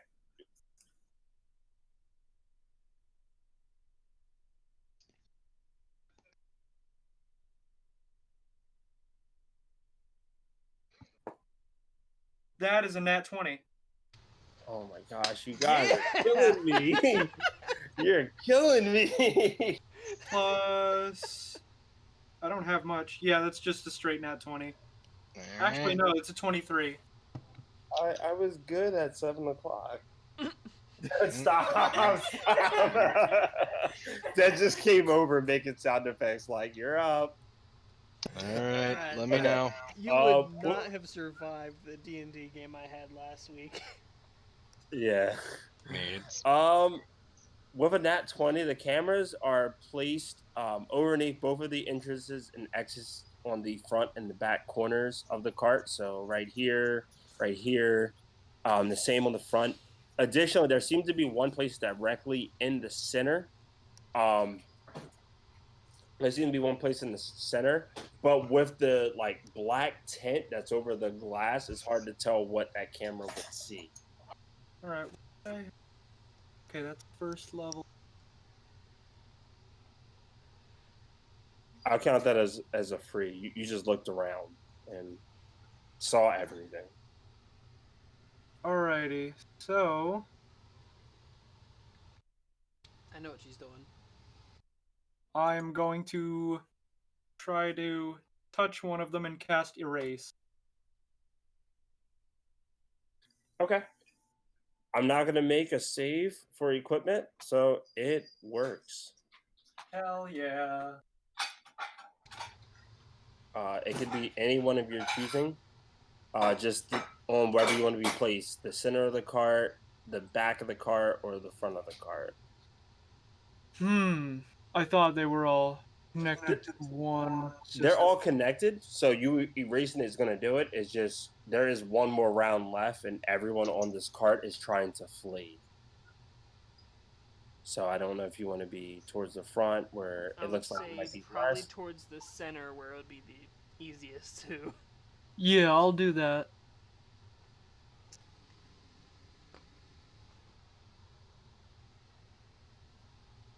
I'm starting to move people now for where they're going to go to. The ones towards the front are going to head towards the front. The one towards the back is going to head towards the back. Yeah, I'm gonna be right here. There's going to be Erase. there's going to be a footprints behind someone who's going to step in this like 7-Eleven goo that's placed in the center of the cart. But they're going to still head towards the back. There was gunshots and weapons made out of stars in front of them. Half of these people just came from the club, a night of partying and stuff. So this is just like too much to take in. Ice and lasers and. Exactly. Laser literally burned through one of the chairs. Because Snow's weapon is also an ice weapon, just like Gunner's is.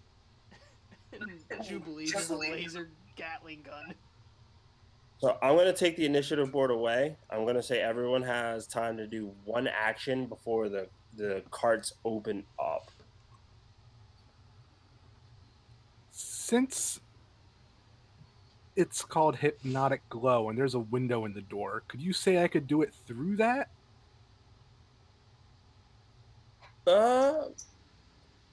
Yeah, I'll say if you have line of sight of it, and I would say that there's windows on the cart and things like that. So yeah, I would say you could do that. Yeah, definitely.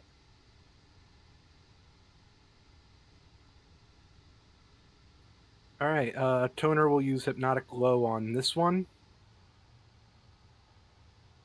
So he needs to make his will save. Okay. On which one? The one with the green and yellow dot? Yeah, the one on the bottom of the two up here by the door. Okay. The operatives actually have a good will. Their will is a +12. I think it was a +5 that they get through you. Yeah, since we're enemies. So then I'm gonna roll this. Yeah, it says if I we're roll- actively like threatening or fighting them, they get +5. So I'm gonna roll this, and I just feel like in my gut is gonna be a 1 because I've already gotten 2 of them already. Well, 2 ones side by And that would side. succeed. Yeah. So yeah, that one succeeds. And they're like, yo, this person just tried to fuck with me. And And go ahead. and then once that doesn't work, a toner is gonna walk over here next to Jubilee.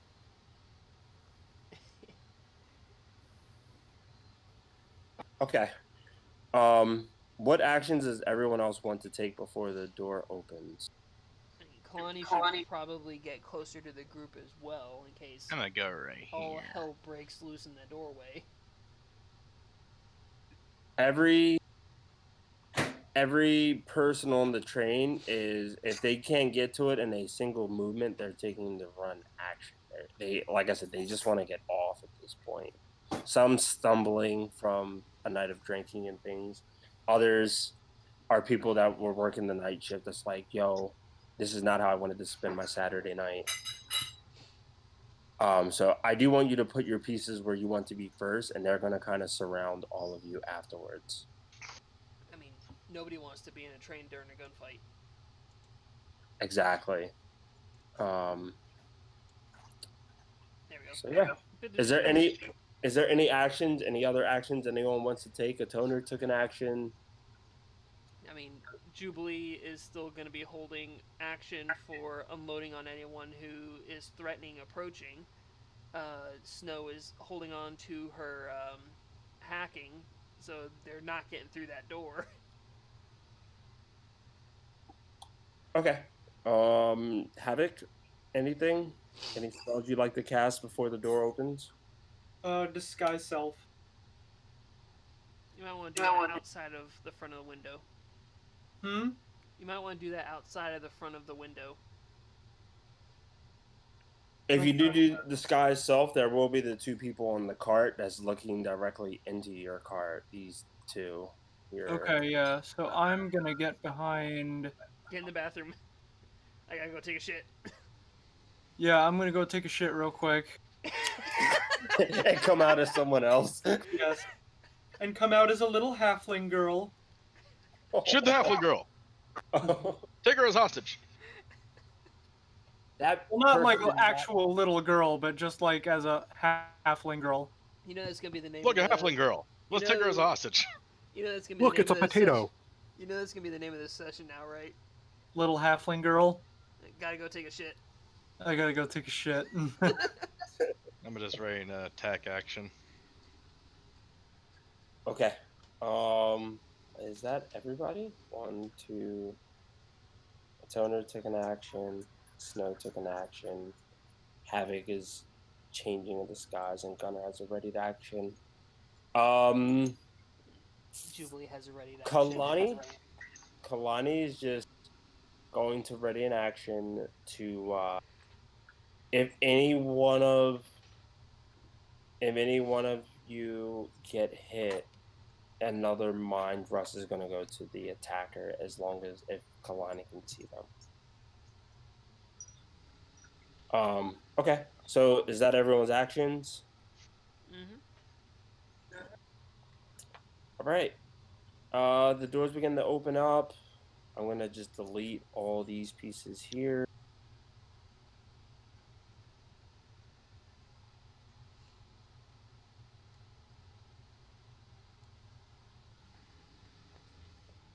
Okay, doors open up, and every passenger in your cart immediately rushes off from both the front and the back of the cart. Havoc, since you have a disguise, are you trying to like head out of the cart in that disguise? Yes. Give me a stealth check. Fuck. Aye, Captain. Stealth. That is a 25 to stealth. Okay. I'm going to add an additional 10 because I'm looking at the disguise self spell. Oh, To so go along with the disguise. So what is that going to give you?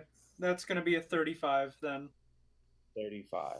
Okay. Because I got an 11, and my stealth is plus 14. And Okay, then so 10. 35 stealth. Is anyone else trying to stealth off or nah? I mean, Snow's like, I'm not stealthing anywhere. I'm ready for I'm- more blood. I only have a 3 to stealth, and I'm a giant lizard man in armor with a golden sword, and probably covered in a lot of blood.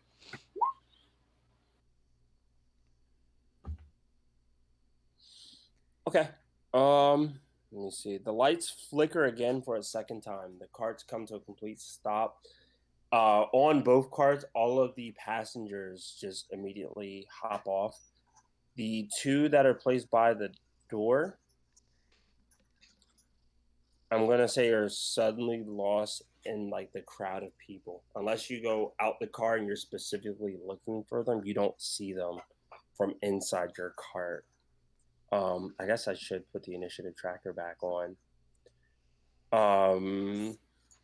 Give me a perception, I guess, everyone in your cart.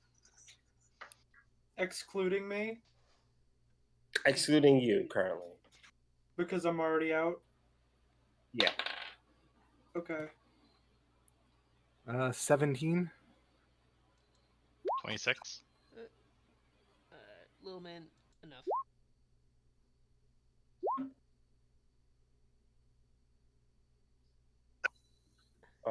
Seven.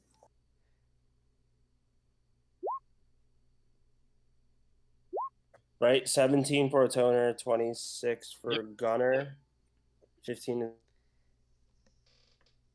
already outside. Havoc, Havoc could actually give me a perception check as well Okay. from an outsider's perspective in the cart.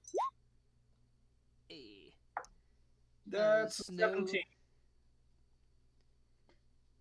Yeah, Snow got 25. Jubilee got 27. Both Okay. shit rolls.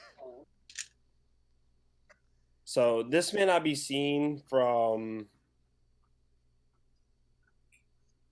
with the 15 and with a toner 17. This may not be seen by you two, but the one that is like the northmost piece out of the two seems to be putting some type of device placed onto the door. You see just something mechanical being pulled out of a backpack and placed onto the door, and then this person immediately goes running off. Am I gonna have time to back away? When they immediately go running off with Gunner's 26 and with Snow has 25, right? 25 and Jubilee has 27. Okay, so 27, 25, and Gunner's 26. It's not hard to see the red flickering light that's projecting off that person as they seem to be setting something onto the door. As I mentioned, they immediately head south, kind of running along with the guests. They are an operative, so they find a good way to blend in. And the second individual that's on the cart heads outwards. And this is where Havoc's perception comes into play. What did Havoc have for perception? 17. With a 17, the individual with dreadlocked hair, these goggles kind of set over the eyes, and a hawk placed onto his right side that looks like it had a couple like cybernetic enhancements, begins to take flight and kind of surveys the train from above, looking downwards. Just goes up into the sky about 50 feet, floats, and is just constantly looking downwards. You can see that the hawk itself seems to be looking more or less towards the entrances and like the windows themselves. Um, After looking towards the hawk, you look back down, and the person that the hawk was mounted onto cannot be seen. Okay. Snow and Jubilee immediately back up, and Snow turns on her energy shield. I'm going to just like casually open up my comm unit and like tell everybody like they're looking for people exiting. I went my 30 feet back.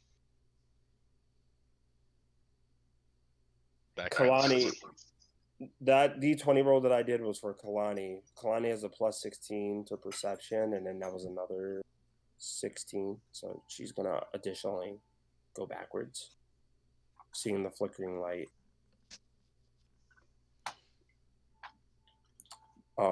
But yeah. 1, 2. Is a toner didn't see it though. So did you make a toner aware at all, or? I mean, a toner would probably hear and even maybe even see Jubilee run away from the door. I thought we were all getting off the train, so Toner would be confused, like, why are they going back on the train?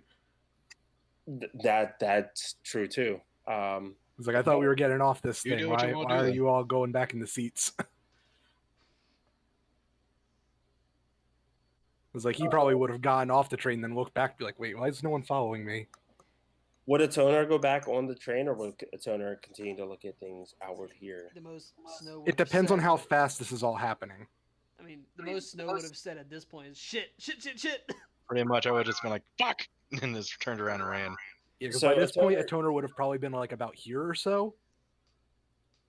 So a Because he would toner, have gone off with the crowd. You step out of the train, and like you said, you're slightly easier to spot than everyone else in the party. Immediately, everyone who was frightened on the train rushes out, so you're not given much leeway and the opportunity to stealth your way out.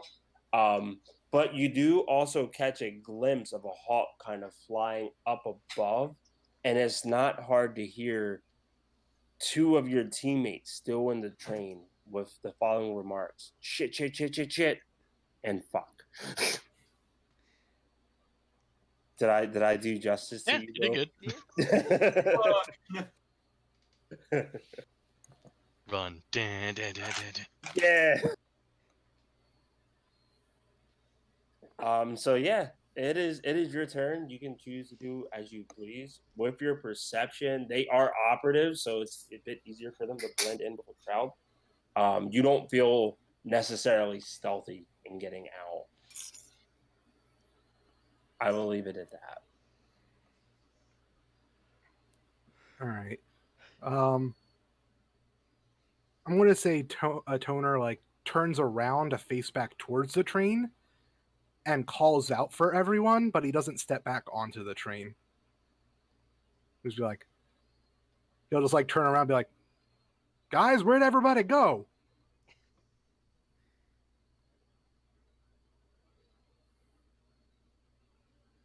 I mean, I just keep running to the other side of the train. It's like, nope, nope, nope. Jump over the Slurpee. Nope, nope, nope, nope.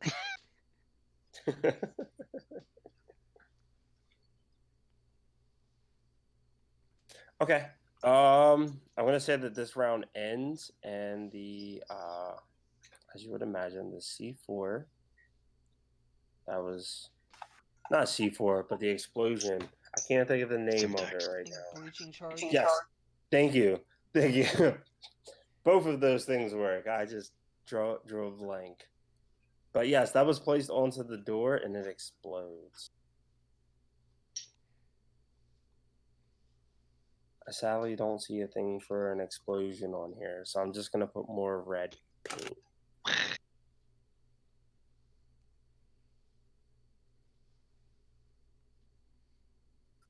It explodes in a small radius, but as the explosion happens, the cart that was connecting the first train to the second train suddenly destabilizes, and the cart itself slowly starts moving backwards. Are we in the front cart or? Yeah, you were in the front car.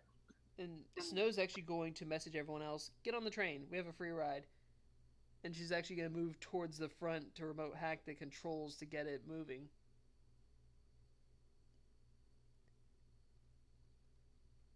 Well, I'm already on here, so I'm good. Because if we get up at the station, we're surrounded by not only the mercenaries hunting us, but also the police that will soon be showing up. So we have to keep moving. Okay. You see this halfling girl just like, okay.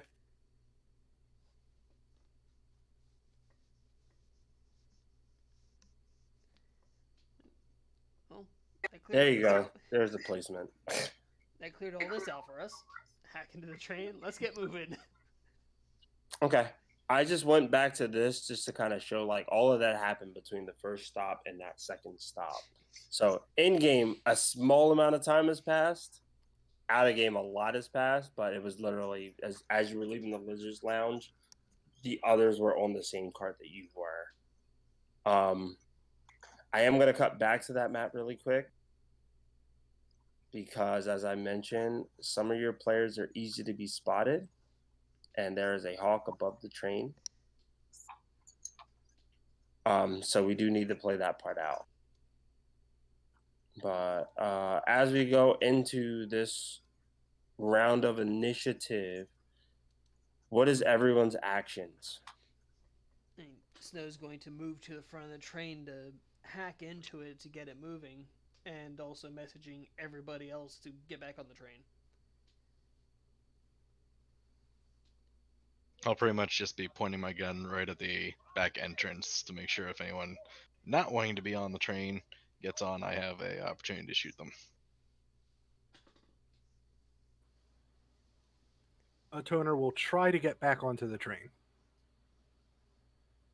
So will Havoc. Okay. I see where Havoc's piece is. Is Havoc going to try to board towards the front part of the train, like the left side, or is Havoc going towards the right? Through the way she just went. So through Okay, so that would be the back entrance. Okay. Oh wait, whichever I'm closest to. If it was through the way you went, it would be the same one that a toner is going to be going through as well. Yeah. Okay. In that case, I need both of you to give me a perception check. 8.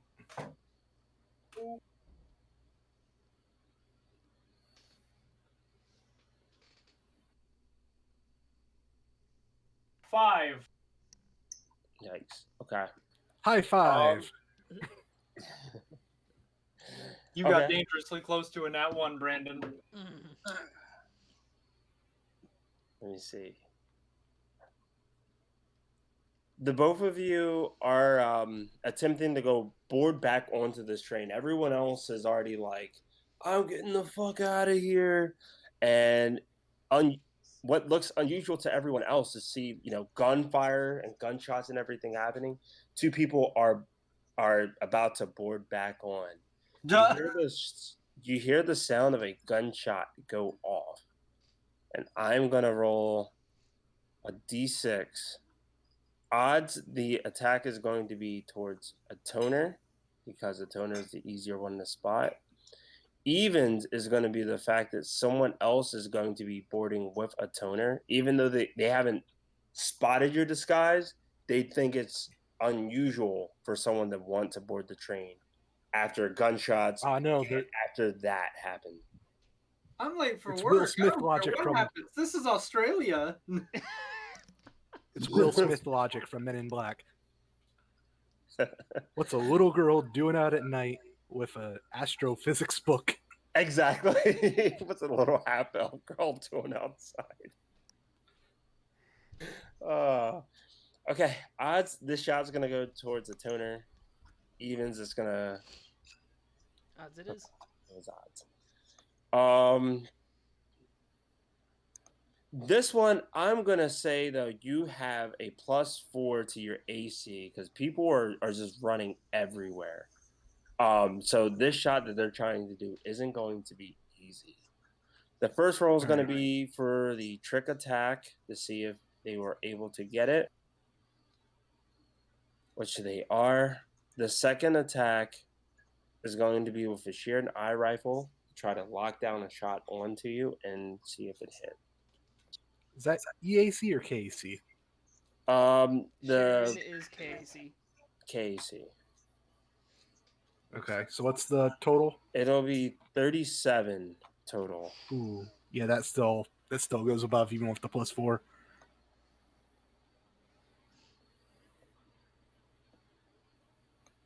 Okay, the trick attack was for 35 points of damage. The damage for the sheer and eye rifle, it's 2d10, and their modifier. So that's going to be 14 plus 9, 23. So 35 plus 23. 57? 58? 5 and 3 is 8. Yeah, 58 points of damage. All As right, a- and 58 minus 15? That's 43, right? That's 43, correct. All right. Another thing that you both notice is that you both saw the hawk that was kind of placed above you. The hawk also is you've gotten the attention of the hawk is still surveying the train and still flying above it. And as you both enter onto it, it like looks towards you both and squaw. But add a couple like cybernetics to it and like a bit of like a dubstep sound to it, and you get the actual sound.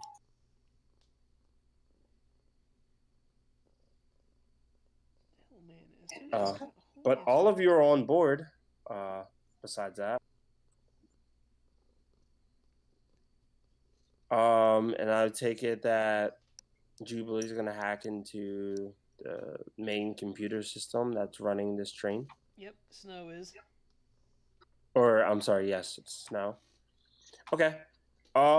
If that's the case, I'm not even gonna have you roll because your skills are exceptionally high.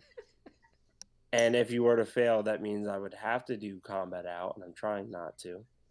So we're just going to montage scene and say that your cart immediately, your cart continues to go forward.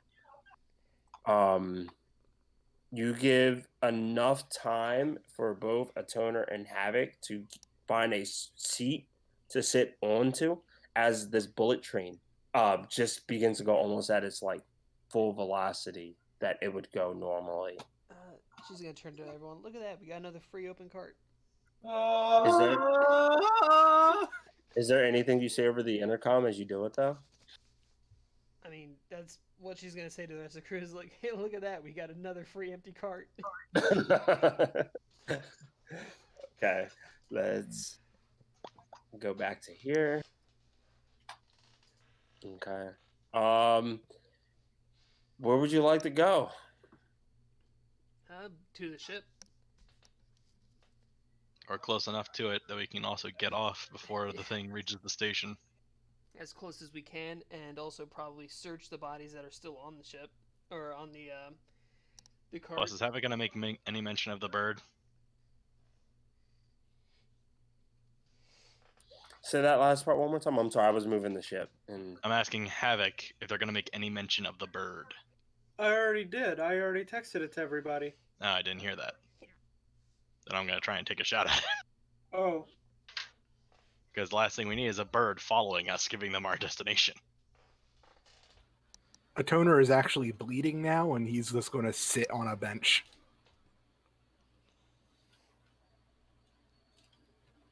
So I had to roll for hitting bird. Roll to hit. give me an attack roll. Roll to commit animal abuse, Gunner. Also, does Kalani have any spells that restore stamina, or are they all for That's HP? 13. All for HP. I need to double check because Kalani isn't just a Kalani is a mixture. So I do believe 33 with a sniper. a 33 will hit. I'm just pulling up Kalani's stat. Okay, then I will do my damage.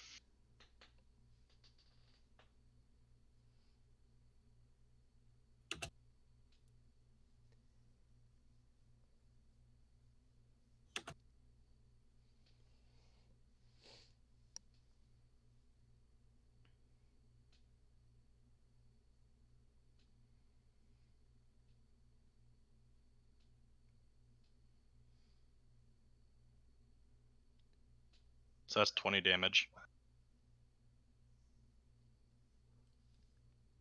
20 points of damage. The bird is still flying. After that shot, after you took a shot out of a bullet train, which you expected to be difficult, but you've been in like high tension things in the work that you did. I mean, even the Mhm. stuff that we have done more recently, like on the Plus, I'm desert only having to focus planet. on the bird instead of a whole bunch of other people firing at me. Exactly. So it's not hard to align the shot that you need to. The bird's just kind of swaying in the air to make it difficult. You're not sure if it was to make it difficult for you to get a shot, but make it difficult to be seen. You get a direct hit onto the bird. The bird takes the blunt of damage. Is still like it can still flap its wings, but it looks like it's like just fading away from your train, where it's just like not trying to be seen and not trying to get shot anymore. So your bullet train gains a bit of distance from where this bird is located. And, Yeah, I ain't taking no chances. I'll shoot that bird again if you give me the chance. okay, take another shot. Snow got the train moving, has Jubilee sitting in the near the cockpit to keep it guiding where we want it to go, and she's gonna start searching the bodies. 26. 26 also hits. Alrighty then. Oof. Okay, so that's 12 plus 2, so 14, so 24 points of damage. All right. You take another shot. You get a direct shot on one of the wings, and the wing begins to clip off, and you see that the part that's clipped off doesn't function naturally. It looks like the part of the wing that clipped off was possibly like an attachment to a drone. Um, that being said, you getting a glimpse into this hawk. Its eyes shift from like normal eyes to like a red dot sight eyes on the train. And after you clip the one wing, it's having a hard time just staying where it is, and it is now fleeing and trying to use any sort of cover to prevent or to not get shot at again. A mechanic drone being disguised as a bird. All right, I'll if it's running away, I'll let it run, but if I see it again, I will shoot. For the rest of the ride, going up to where the dock is located, which is where I have the train currently at, you don't see it. Where several other All right, everyone, jump in the water. bigger buildings, such as like this building right here, is located. Like once you go past it, it's just not seen. Okay. Would there be enough time for us to take a short rest while on the train, or no? Not on the train. The stops, assuming that Snow is even stopping at the stops. No, she's not stopping at any of the stops. It would not be 10 minutes between where you started and getting back to the docked area. Stopping anywhere would mean chances of being caught either by the police or yet more mercenaries. So she just plows right on through to the end. You know what? I'm gonna run this one. You can hack into the system, but since you're not doing any stops, give me a pilot check. Oh God. Cause I'm looking at this turn in particular, and that's pretty sharp to not to do without making a stop. That's 18 plus 16. Okay, all right, you succeed. Damn it. So It might have been better if we had crashed into the water. so this ability from Kalani, is it restoring 13 or 15 stamina? Let me see. Standard action, you can signal an ally within 30 feet, take damage, attack. Okay, at any point after your last turn ended, that ally regains a number of stamina points equal to twice your envoy level. She has 5 points in envoy, so that'd be 10 plus the charisma mod of 3. So that would total to 13. Yeah, that would be a total of 13 stamina points that you're getting back. Okay, yeah, I wasn't sure because it said like stamina points 13, and then immediately below that it said envoy improvisation 15 stamina. So I was like, wait, which one is it? Yeah, that one is 13. All right. She took 5, so at 6th level. So At total 6th level more, but she only has 5 levels in it. Okay, yeah, 13 stamina points. She can also heal hit points as well. She did save the first level spells for Mystic Cure. Okay, then I can take that too. Okay, I'm gonna put Mystic Cure on here. I believe it's 2 die. I'm gonna have you roll it for yourself since the player for Kalani is in here. It should be in there. I'll use it at. Are you hurt? Like, would you need 3d8? You think? I'm only missing 10 hit points, but I'm completely out of stamina. Okay. I'm gonna save on the 2nd level spell, so it's gonna be roll a d8. Kalani's wisdom mod is as soon as this one is a 3. So a d8 plus 3 will be the total health from the Mystic Cure. So who am I healing now? Perfect timing. I didn't even hear you pop in. I thought I'd come by and check to see what's going on with you guys. A lot of train shenanigans. Yeah, Oh, you of took course. just the front section of a train all the way back to the ship. Oh God. Don't ask how we only got a part of it. Well, it wasn't exactly our fault, so that's Oh. on their bill. So the way any of us in our party start our sentences is by saying, "Well, I was minding my own business." When such and such happened. It's not untrue. We were minding our own business when we were attacked by zombies. We were attacked by mind-controlling butterflies. We were attacked by mercenaries on a train.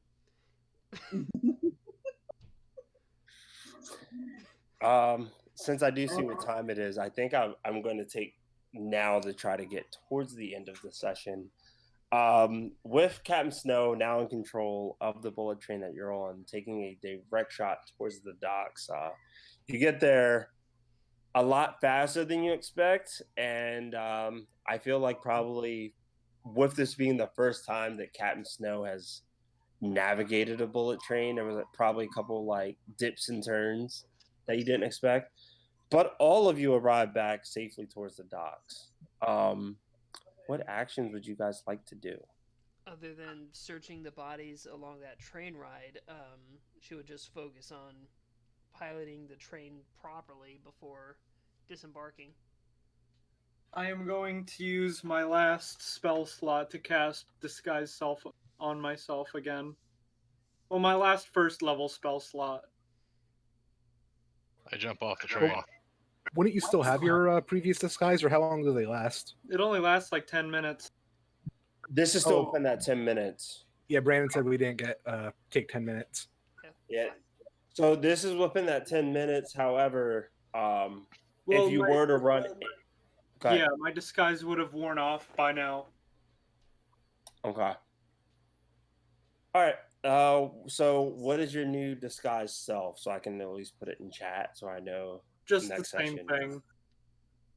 Actually, not the same thing, because that's not a bright idea. I was about to say something different would be a better idea since they did kind of see a half elf walk back onto the what was left of the train. Like a Skittermander with purple fur. Not the same Skittermander I was. So many species in the world, and you chose to be Skittermander. I mean, she's kind of limited on height. Just because you can disguise yourself don't mean you can make yourself not tall. Yeah, but it's easier to pull off if I'm the height I... Just don't take any hugs. 2 atoners.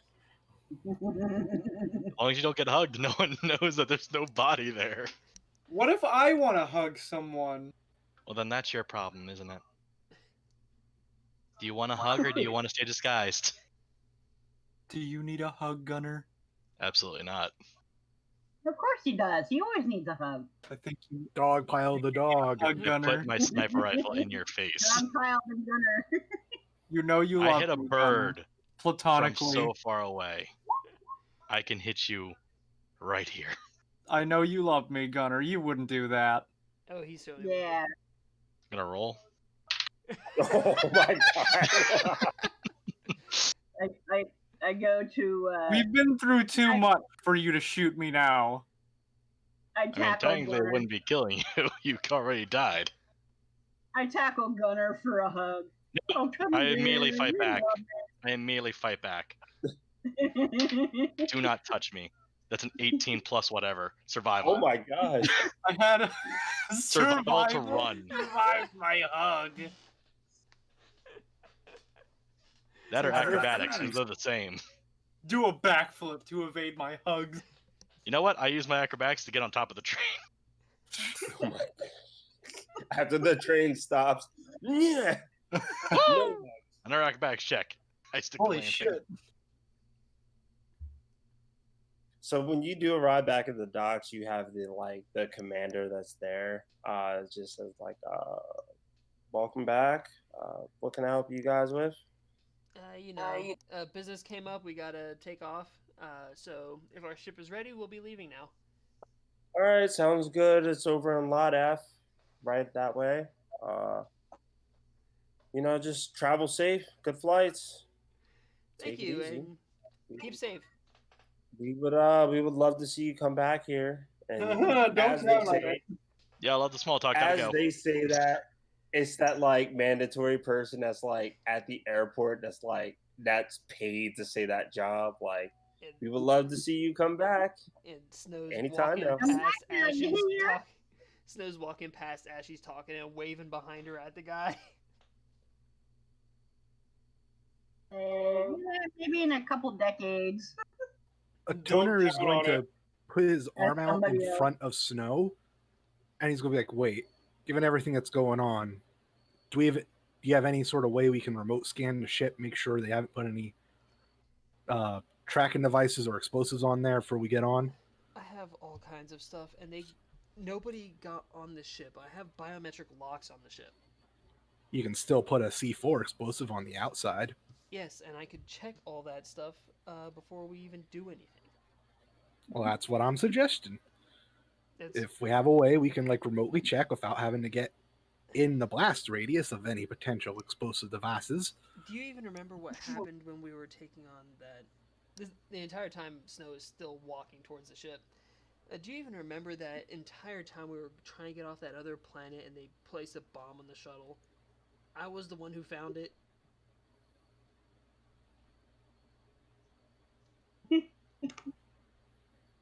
And I don't want you to find it and then have it immediately blow up in your face. It won't, just like it didn't then.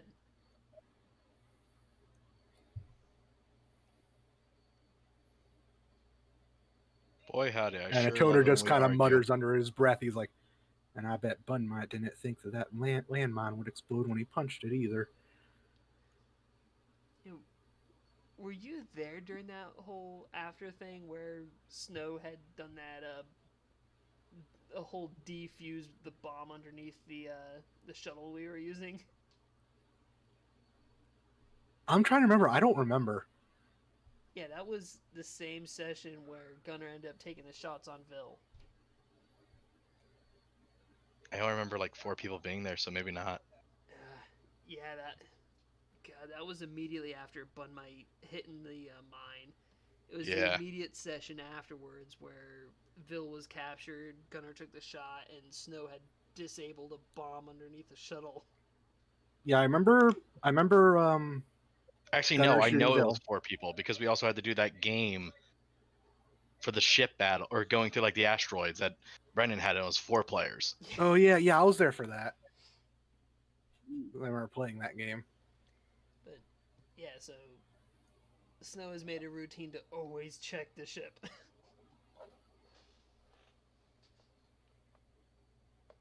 Is this where we want to put the game on pause with everyone arriving back onto the ship, or are people? Probably be good. 10 o'clock. A Are Turner and people- Snow arguing going back to the ship. Yeah, I was gonna say, are individuals skeptical on going back on the ship? Because we could stop there too. A toner will definitely make sure he accompanies Snow while she's doing the check, so that way, if need be, she can have a like mother hen cover. Are you gonna squat over Snow? No, but just sort of stand near her, so that way he can like get down, Mr. President. Yeah, I know. Being a dork when you said mother. Well, yeah, just be like, I will protect you from the explosion with my body.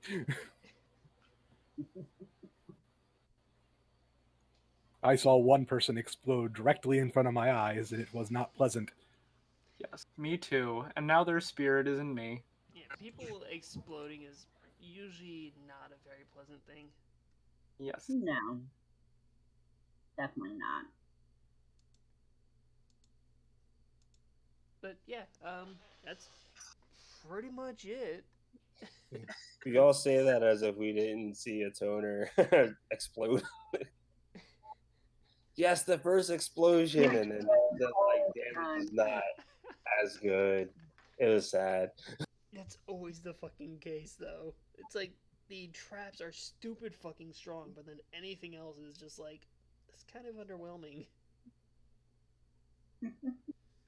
Did a toner explode into a supernova again? Not this time, because we were on a pack train full of people. That still would have been interesting.